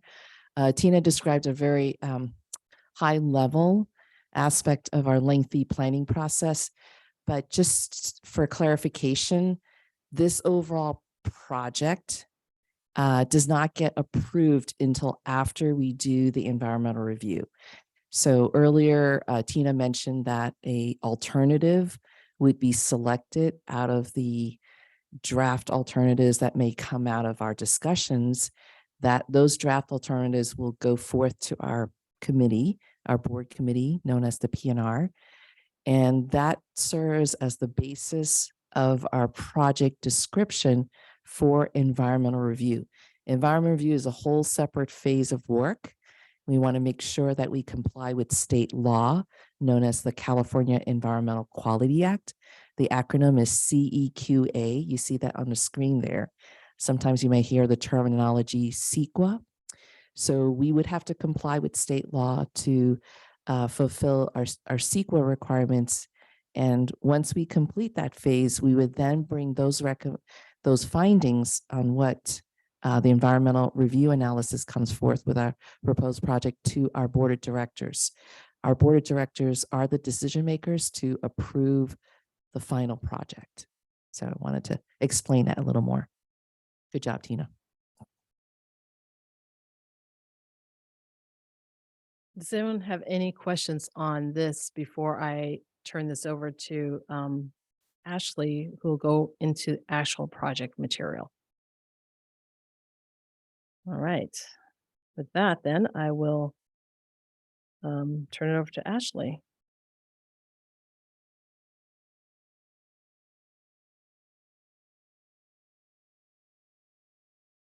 Thank you, Tina. I am finally going to walk you through the project information. And again, that information is also in your packet for you to review in the future. So we are looking at the next slide. So the purpose of this Hawthorne area plan is to introduce a comprehensive use and management plan to the site and prescribe, future uses as well as all sorts of management activities. And at the same time, establish and introduce public access opportunities such as hiking, biking, possibly dog use. We will have to get your opinions and decisions on those things. This is a map of Hawthorns area. A lot of you probably are very familiar with the site. It is a 79 acres property located in the middle of the town, Portola Valley, and directly across the street from Roberts Market. It is considered as a little brother of the Windy Hill Preserve, even though it's 1 mile away from Windy Hill. And as mentioned earlier, it's an open space adjacent to a lot of city and county parks, such as Restradero, Foothills Park, Coal Mine Ridge Preserve. So as you can see on the area image, the property is bounded by Los Troncos Creek. Let me go to this aerial so you can see clearly. There is Los Troncos Creek running towards, I guess, the east side of the property, and you have Alpine Road to the north, and a lot of low intensity residential and commercial properties around the site. Currently, there are 3 entrances to the Hawthorns area, the main entrance along Alpine Road, and the 2 other entrances to or gates to Los Troncos Road. And since the ownership was transferred to Midpen in 2011, the site has been closed to the public. And as a reminder, it is subject to the conservation easement, which is held by Peninsula Open Space Trust, POST, which seek to protect the property's conservation values by establishing development parameters within which to provide public access. As Tina mentioned, our planning team has a lengthy planning effort, and this is basically a outline of all the phases we're going through for this project specifically. So in the past couple years, our planning team went through the vision and goals of phase 1. We just completed phase 2, the existing conditions, opportunities, and constraints. And a lot of the technical reports were studied during that phase of the project. And right now we're in phase 3, programming and conceptual planning. Overview of the vision of the project. You can read through that. And something I want to point out related to the public access is to provide ecologically sensitive public access consistent with the district's mission and goals. And also the within the conservation easement, there are allowed uses which will be outlined in the next slides. Also, the goals for this site, there are 3 of them related to this group. Specifically, the second one, public access, open the Hawthorns area to low intensity public access, provide a internal trail system and multimodal access to the property. Also, the third one, in terms of regional connection, connect to adjacent public trails and explore opportunities for trail connections to regional open space.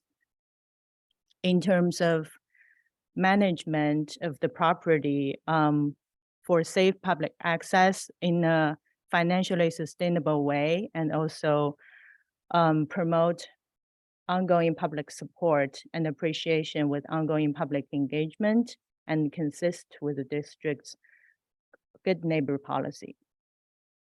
These goals all carry through the entire planning process.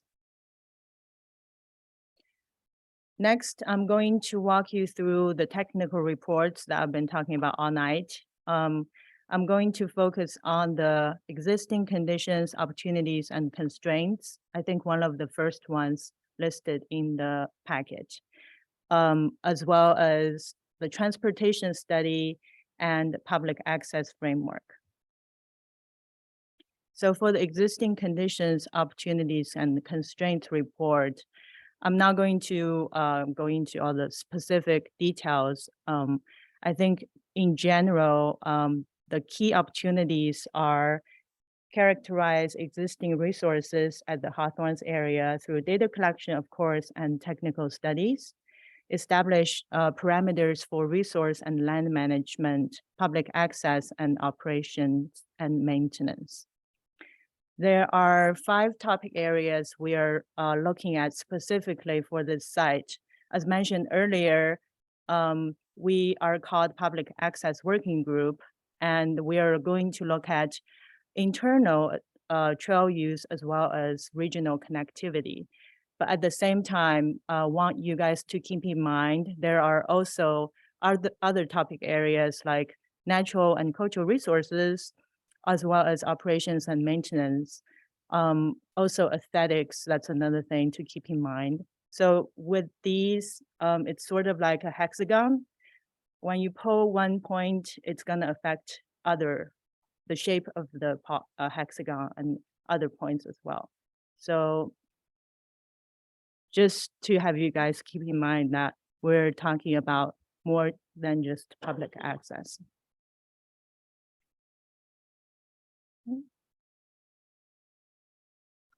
I guess I can also quickly walk through some opportunities we have here. So there's a range of trail uses that we can introduce to the site. Internal trail system, regional connectivity, driveway access, on-site parking, and even though we're not doing a lot of picnicking tables, but there are opportunities for signage such as interpretation signs as well as educational signage. There are, if you've been to the site, you know there are very nice views, but also at the same time, there are steep topographies.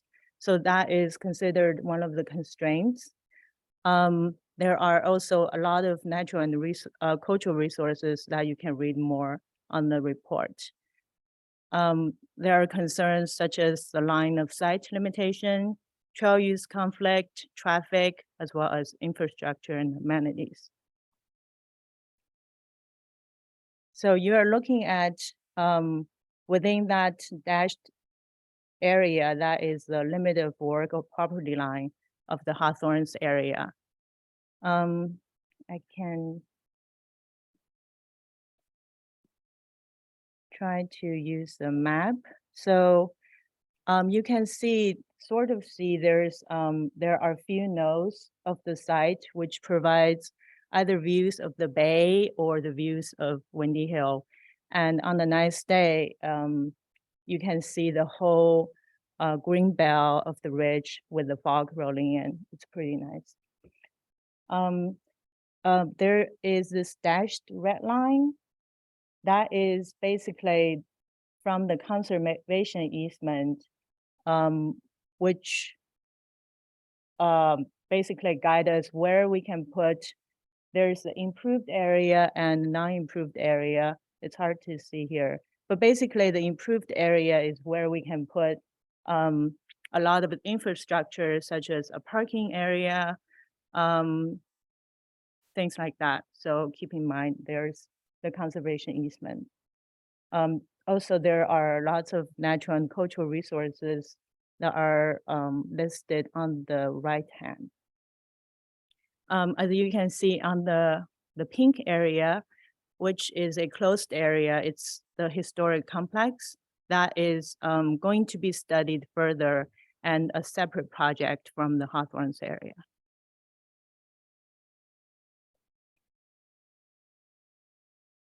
So far, do you have any questions? Yes.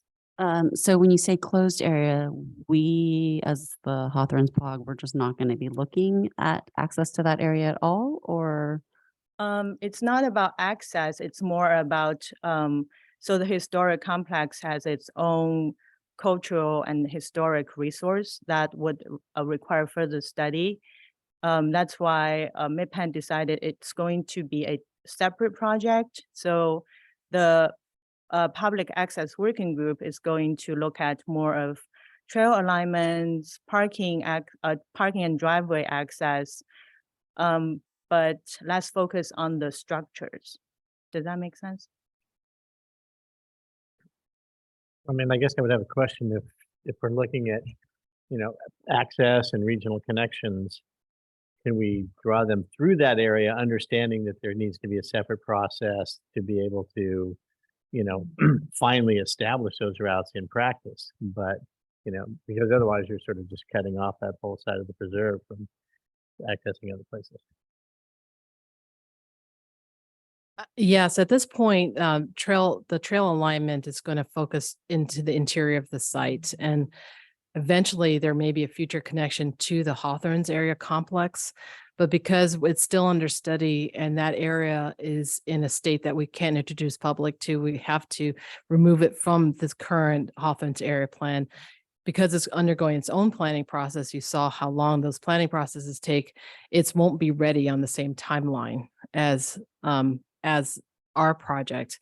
We can maybe envision conceptual connections there, but in terms of actual, it will not be as fully developed as what we would be looking at the Hawthorns area plan, that area that is in the white. The peachy pink area is currently under study on another project and another project manager. So there is a fence line, a gate line to which the Hawthorns area plan, our project, will end. And the public access working group, you'll be working on the parking area and the trailheads. We have a trail team that has been looking at the site and what's feasible in terms of where to place the trails. And when we go on tour, you'll be seeing some initial thoughts on that, and that will tie into the public access points that you'll be helping us look for. Is that? Yes, Jeff. I think I recall from a previous meeting on Hawthorns, there's a far more extensive and lengthy timeline of projects, which includes regional connectivity many years out. I think it would be helpful to share that timeline with the user group, with the working group, just to have an understanding of more understanding of the work that's preceded that's convening and the overall big picture plan for where all of this is heading.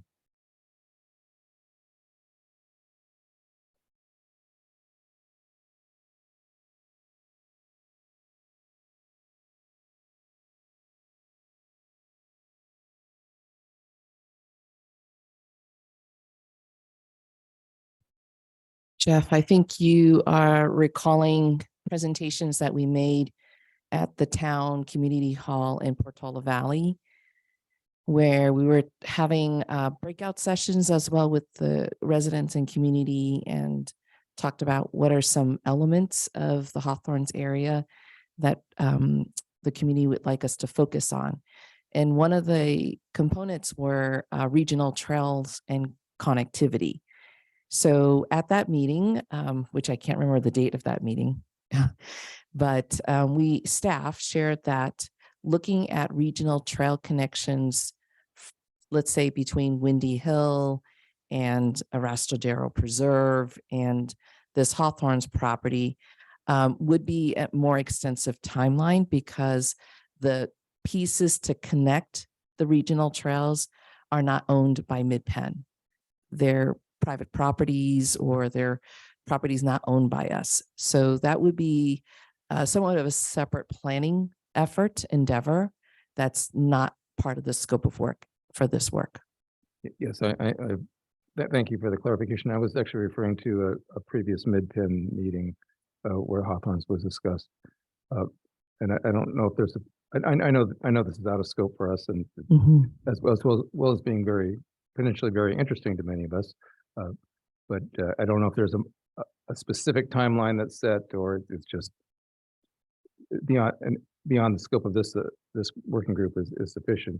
But I guess if there were an understanding of other things like that that are have been considered, have been discussed, and are specifically beyond the scope, that could be helpful for the working group to understand. And to answer your question, there isn't a timeline defined for planning the regional trails connections. But I think as part of our project goals, we do talk about local and regional trail connectivity. So for the working group members, if you have some ideas or suggestions, you definitely can share them with the working group. We may not be able to act on them right now. Yes, Helen. So if you're thinking about this, to think into the design of what internal trails you put, what connections might be desirable in the future, and have that affect the design of the internal trails. I think you can't completely separate the long-term plan and the shorter term. This is what we can do. So just as a comment that maybe we need to think what would be desirable as longer range connections, and make sure we're not designing things that make that more difficult. You raise a good point. And in terms of local and regional connectivity, we're also looking to connect to the existing town trails and pathway system. And so that's also important to consider. Yes. Yes. Any other questions or comments?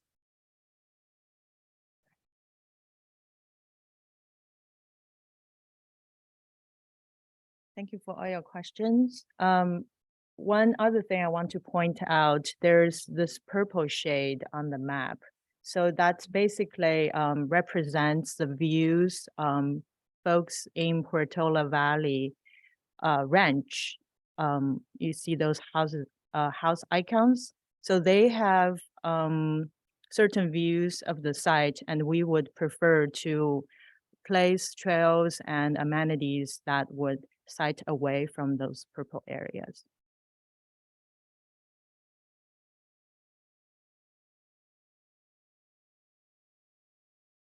So yeah, a few takeaways. Opportunities we have for the public access is a range of trail users, as well as highlight the property's scenic value as you can see on the picture above the text. Some constraints include such as steep terrain, limited location for parking and driveway access because the site has because of the topography, aesthetics considerations, as well as natural and cultural resources management objectives. So the next technical report I'm going to walk you quickly through is our transportation study. So as part of the phase 2 existing conditions and opportunities constraints phase, we have a transportation consultant team helping us study things like visitation counts, traffic and collision counts, driveway feasibility study, as well as mentioned, coordinating with the town and get synthesized town plans as well as policies. Recently, they just completed a transportation conditions memo, and they're still working on some of the other scopes. So for the transportation, some of their findings from their transportation memo reviewed that because of the curvature of Los Troncos Road, let's see there, Los Troncos Road, that it does not meet Caltrans line of sight standards because of this S-shaped curvature. It does not meet their standards for commercial type of driveway. So Caltrans standards are typically used by a lot of jurisdictions, including us, to inform the design and placement of parking area and entryway. In comparison, Alpine Road to the north, as you can see, it's a straight line and it does provide adequate line of sight. So it is recommended entry point at this point, based on the studies, that it to be the future public access by our consultants. So basically a driveway, if to be considered of Los Troncos Road, discussions would be required. I think, certain permitting jurisdictions would have to be involved for further discussion and studying of that. So do we have any questions for that? Those driveways are both in the shaded area, the pink shaded area, that's the historical area anyway, right? So. Yes, those were historic, but keep in mind this property was used as a private residence. Yeah, no, but I'm saying those driveways are not in the area where we're supposed to be considering, because they're both in the area that's shaded pink on the previous map. Correct. Mm-hmm. Okay. The other question is, those are the existing driveways. If to get the ideal location of the parking lot, it would require another driveway. Is that a possible thing to consider? I know it's better to use the existing roads if they suit, but if you provide better access with a shorter driveway from a different location, say along Alpine Road, would that be something that would be considered? Or are the only entrances we should to consider the ones that currently exist? Yeah, so we're drilling into the details. That's a good question. Short answer is yes, we are going to look at alternative driveway access in the improved area outlined by the conservation easement. Okay. And the last but not least, I'm going to walk you through this whole public access framework. And this report is the most relevant to what we're going to be doing in the next year and a half. And again, it is in the packet. So in general, the goal is to inform the upcoming programming and conceptual phase of this working group. It is a encompass, of course, natural, cultural, and aesthetic resource management activities, as well as parking access considerations and ongoing operations and maintenance needs. Also taking into consideration things like diversity, equity, and inclusion, accessibility, climate change, financial sustainability, natural resources protection, as well as the district's mission and the board approved mission and goals for the Hawthorns area. Some of the management areas are similar to the topic areas I mentioned earlier in the existing conditions and conditions, opportunities, and constraints report. In terms of natural resources, the goal is to consider minimize impact to vegetation communities as well as wildlife habitat, cite future public access away from Los Troncos Creek, and also take into consideration things like fire management. In terms of cultural resources, it's important to avoid cultural resource sensitivity, areas with cultural resource sensitivity, and conduct tribal consultation as appropriate. Of course, restrict public access to the historic complex area until long-term use for the structures have been determined, and ensure future use of the structures is compatible with the public access and other management considerations.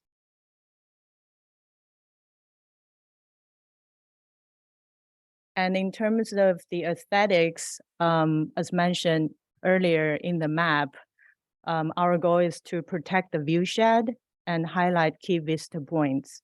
Also want to point out Alpine Road is a scenic corridor, so we also, when we think about driveway access and parking, we also need to take that into consideration.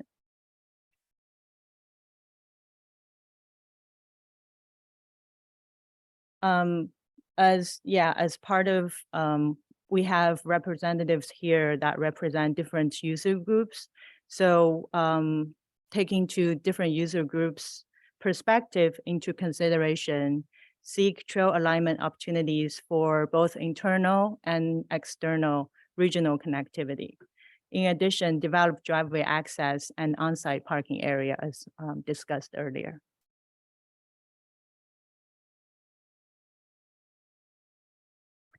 So within the improved, with those improvements to the site, keep in mind also the impacts to the natural and cultural resources, as well as impact to adjacent roadway and neighbors.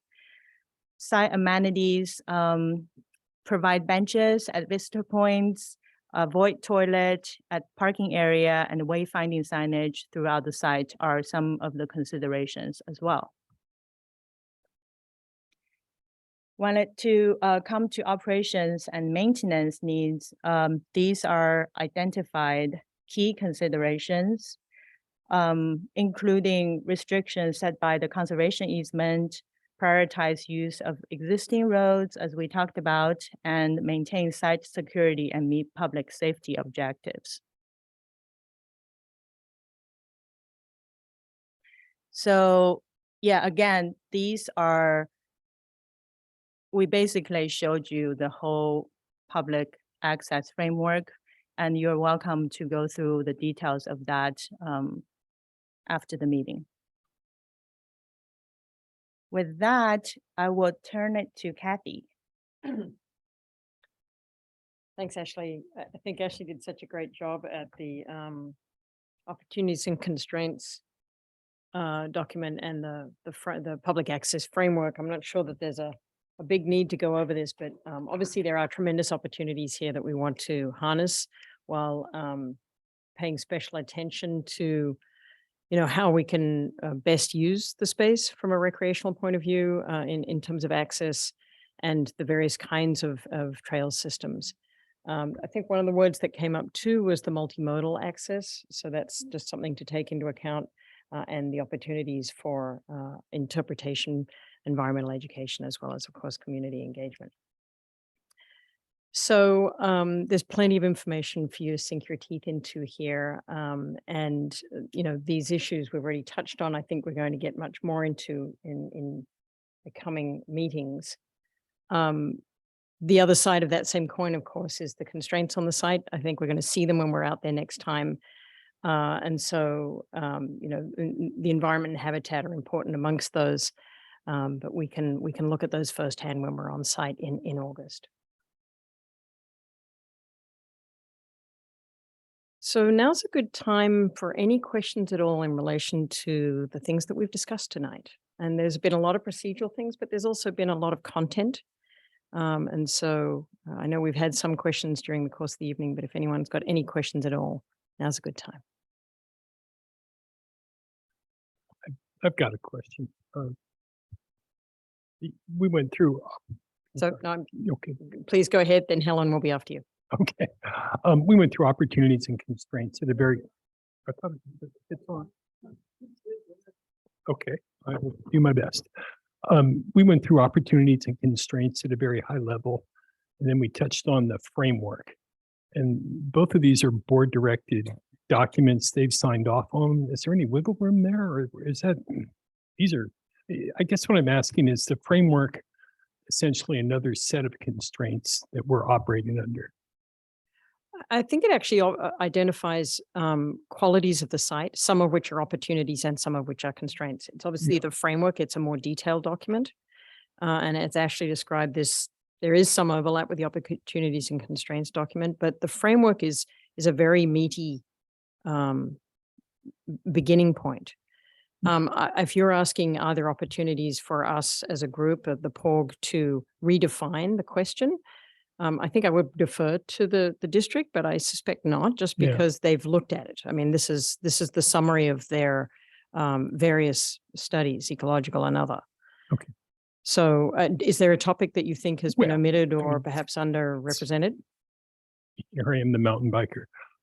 Specifically, it says that equestrian and hiking use is permitted, and mountain bike use along Alpine Road is the only place it could potentially happen. We also talk about regional trail connections, and if those regional trail connections are going to be on bicycles, just along Alpine Road probably isn't going to do it. We'll probably need some connectivity to get us over towards Foothills Park, and think about how it could. Well, I think Foothills Park is probably the big one. Maybe that's out of scope for tonight's discussion. It might be out of scope for tonight's discussion, but it might not be out of scope for our particularly third meeting discussion. I think that's going to be a beefy one. I've noted that you've got a question, but I think, and I invite the district, they're good questions. I think the issue of multimodal came up. And so the sense that the 79 acres is maybe not enough for a destination, but you make the point about regional trail. Could you, when you have a chance, could you define multimodal access? That's a new one on me. Sure, I'll start with the multimodal access. That when what we define as multimodal access are modes of transportation that aren't motor vehicles, trucks, and cars. They are, bicycles, bus, transit, shuttle, train, mass transit type of things, bicycle. So basically, our board's interest has been trying to get people out of solo occupancy cars and either encouraging carpooling or other modes, multi-modes, basically, that get people to our preserves, understanding that it can be challenging when the preserves are not accessed by things like transit. It's a known issue. Your question about the public access framework, it is a framework, and one of the charges of the POG is to be looking at uses, and one of them is also related to local and regional trail connectivity. And there is an understanding, and this is the charge of the POG, that the Hawthorns area is a small site, and it could have different functions.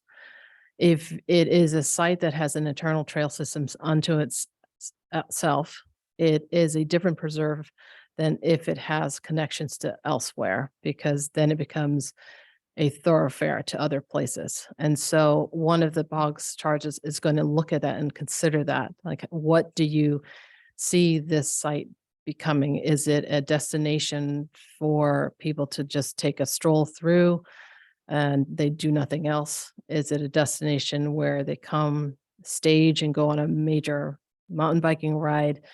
It becomes a different preserve if it does that. And so, and it also will generate a different level of use and traffic. So these are the things that we as planners and the Mid-10 have to consider. If we were doing this and without you, we have to look at that. If we make a trail connection to the town's trails, what does that mean for the demand that it will generate? So while the public access framework currently suggests that bicycle access stay on Alpine Road, where there's a thoroughfare for bicyclists currently, the POG can look at that. And if there's a strong recommendation from the POG to say, let's look at this again and suggest another idea to the PNR, that's what the purpose of the POG is to show this could be another thing to consider. And that's the short answer of yes, but you really ought to have a strong reason for it and be in agreement. Not full consensus is not the goal here. It is a strong desire. And I think we have a gradients of agreement in the procedural guide. So you can, use that as a tool to decide whether you want to push an idea forward for the PNR to consider. Does that make sense? Yeah. And we offer this framework because protection, restoration, preservation are really critical to our board, and we know that. It's been underscored as recently as a retreat last year. So they often remind us of that, and we are also often reminded of it by our partners who are watching what we are doing in terms of public access and making sure we're mindful of the effect public access can have on the natural resources on the site. So it's a balancing act, and that's why you're all here. It's a difficult charge, and it's going to be interesting and fun at the same time. And I think you'll have a great experience just weighing all of these considerations that we have to.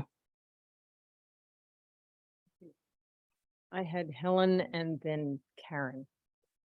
My question is about Indigenous interest in the site and how much that has been explored. It said there needs to be consultation.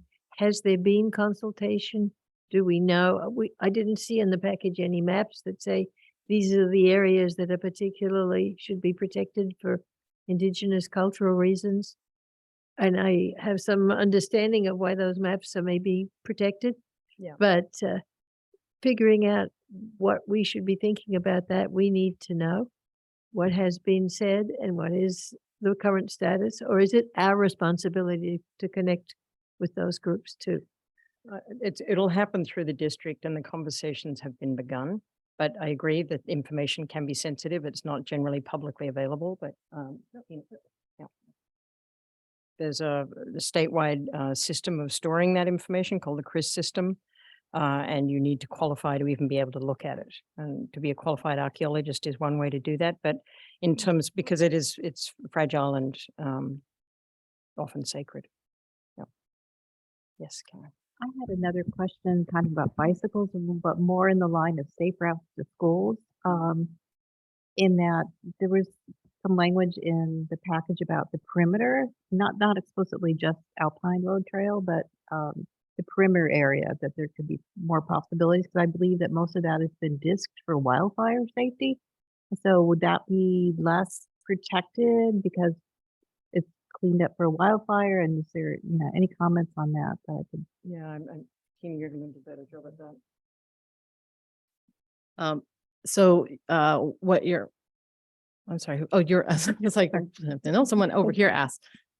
So what I think you're referring to, the Alpine Road Trail currently runs parallel to the road, right? And we're in conversation with the town to potentially realign it, so to pull it more into the Mid-Penn lands.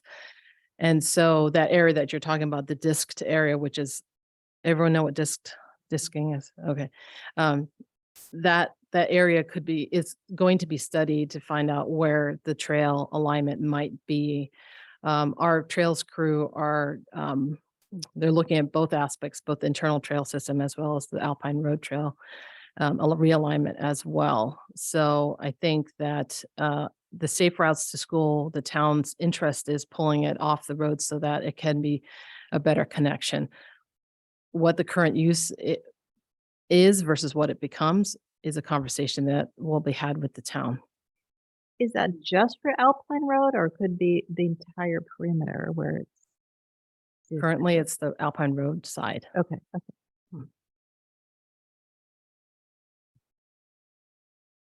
Then Sandy. I'm wondering if as part of the opportunities and constraints report, there was, so some of the opportunities are expressed in text, but they aren't mapped. And, you know, in creating a trail system, you tend to want to link your destinations, like where's the Vista Point? Where's the, you know, obviously this is part of our work to determine where a staging and trailhead, you know, where are the places you might want to go? Because that's after all why you have a trail, is to go between point A and point B. So what I'm wondering is, have any of the opportunities actually been mapped on a site scale, like where you could say, okay, that's the point we're aiming for? Or There may maybe be, we aren't there may there be yet. some mapping that Tina can refer to. Part of the reason to walk the property next time is to, is to be able to, you know, firsthand see that. Sure, just trying to find out what's already been done. Yeah.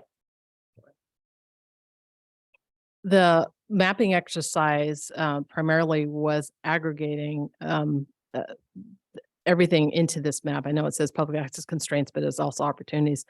The knolls should be there as well. And purple is in what views, see the houses along the edge. Those are the views that they have of the property. There's dusky-footed wood rat nests in there. There's the olive grove that could be an opportunity. I'm trying to see what else is, and it's very small for me, but we pulled into this map of the critical ones. And then when you go on the property itself, that's when you'll be able to see some of the, there are features of the site that are very specifically really key features like the knolls, but there will be other opportunities as you walk through the grasslands that are a little harder to map. You will see it as you go through, like, wow, this is a really amazing view of a hillside, grassy hillside, that is hard to capture in a map, to say that that's an opportunity to take people through a grassland and then up around through the oaks and then down around and go look over to the view of the bay. That's hard to map. And those are the experiences that only you can see on site together. And the same is true for when you're along the Alpine Road Trail and the Alpine Road, when you're looking out and seeing aesthetically what the effect will be of the parking area, that we can't map really for you. You have to see it, which is why the site tours are so important for everyone to get out there and look. So we can only sort of highlight some key things, and then, you know, you might get out there and say, this would be a really great place for a bench, you know, and that is hard to quantify in a map. Okay, that makes a lot of sense. Thank you, Tina. But so I'm kind of sad I can't go to the site visit with you all, but since I've been there before, I hope you're going to take people on the walk up the historic drive. Even though it's kind of overgrown, it really gives you the image, you know, the feeling of like arriving in your carriage in 1887. So that starts at Alpine Road and kind of goes up the hill. It's got a bunch of trees. It's a beautiful like tree tunnel. And then also being in the olive groves is really special. So I hope you take people there and so they can get a chance to look at that. Thanks for that feedback. We'll make sure that those stops are in there. I'm pretty sure we're going to walk along the original drive. I just wanted to respectfully note that a few years ago, Foothills Park changed its name to Foothills Nature Preserve. And I noticed the old name is still on your maps and wanted to encourage you to update the name. And I struggle to get the right words out myself frequently, and I'm directly involved with a lot of stuff, and just encourage everybody to remember that it's now known as Foothills Nature Preserve. Thank you. Thanks for that. We'll take that and update. Other questions, comments? Good beginning conversations. We've started. We're launched. There's, there's obviously a lot more ahead of us. So thank you for that. And I think I'll just leave it with that. Tina, you managed to zip us through here, and I'm not. This little thing here in the middle. Yeah, right. Yeah. Okay, I think we're actually pretty much there. Yeah. So thank you. Thank you for launching, for coming tonight, and for the occasions when we're going to get together again. I hope this is going to really be an engaging conversation. I think we can see that it is, and we already have a disparate group of, there are various stakeholder understandings, and it's important to bring those forward because each of you have knowledge. So here we go. With that, I'd like to ask Maria if there's any public comment. We do not have any public comments. Okay, thank you. I think that might be,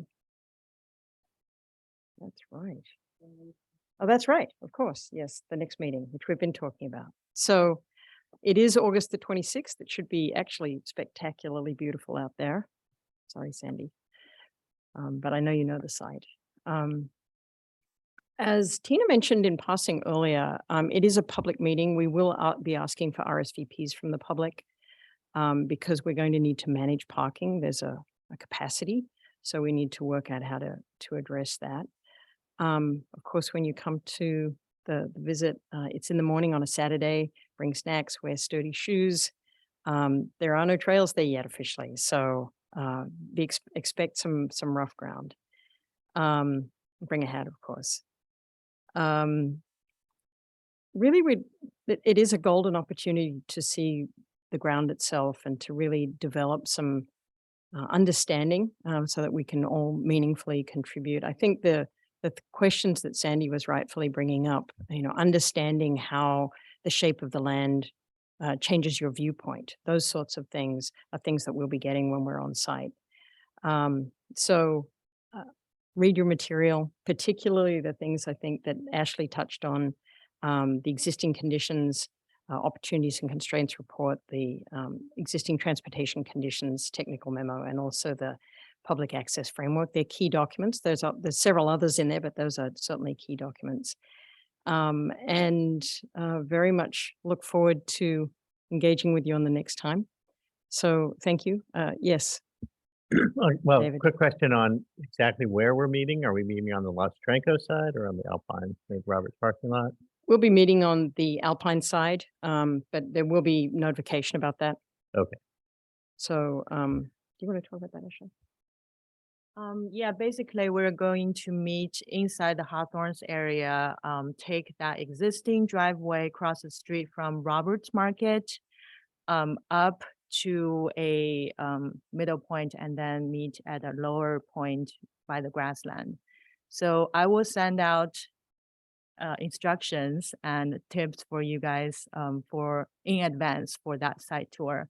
And yeah, also want to point out, since the site is not graded as a park yet, so I would recommend not drive a low car like a Tesla Model 3. I would maybe SUV is safer because there is a bump when you get to the top of that driveway, and yeah, a low car can potentially scratch. Thanks, Ashley. If you're driving past the property anytime in the next few weeks, of course, it's right opposite Roberts Market. That's the gate. The gate will be open, unlocked. So that's where you'll be going in. Yes, Karen. Will there be accommodations for people from the public or that have mobility challenges? Yeah, I think Tina be was able to touching on join it the tour? earlier. We're going to have a sort of scheduled route. so that people can get to a particular location and hear the thoughts of the group. It's possible that not quite all locations are going to be accessible. The majority are, and certainly the key issues. And we may have a shuttle for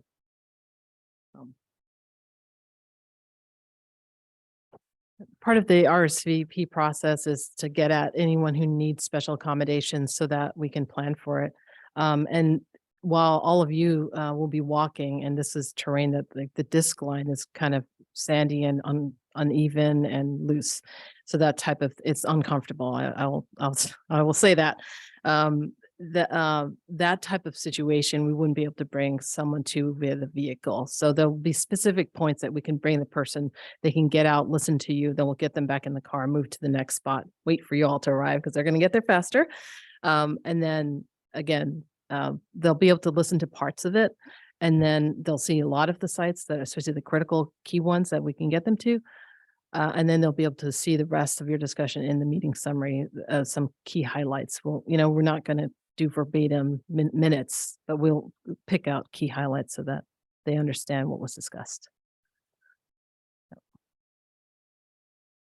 Yes, Jeff. During the RSVP process, would you like to do anything to encourage carpooling, walking the walk a little bit?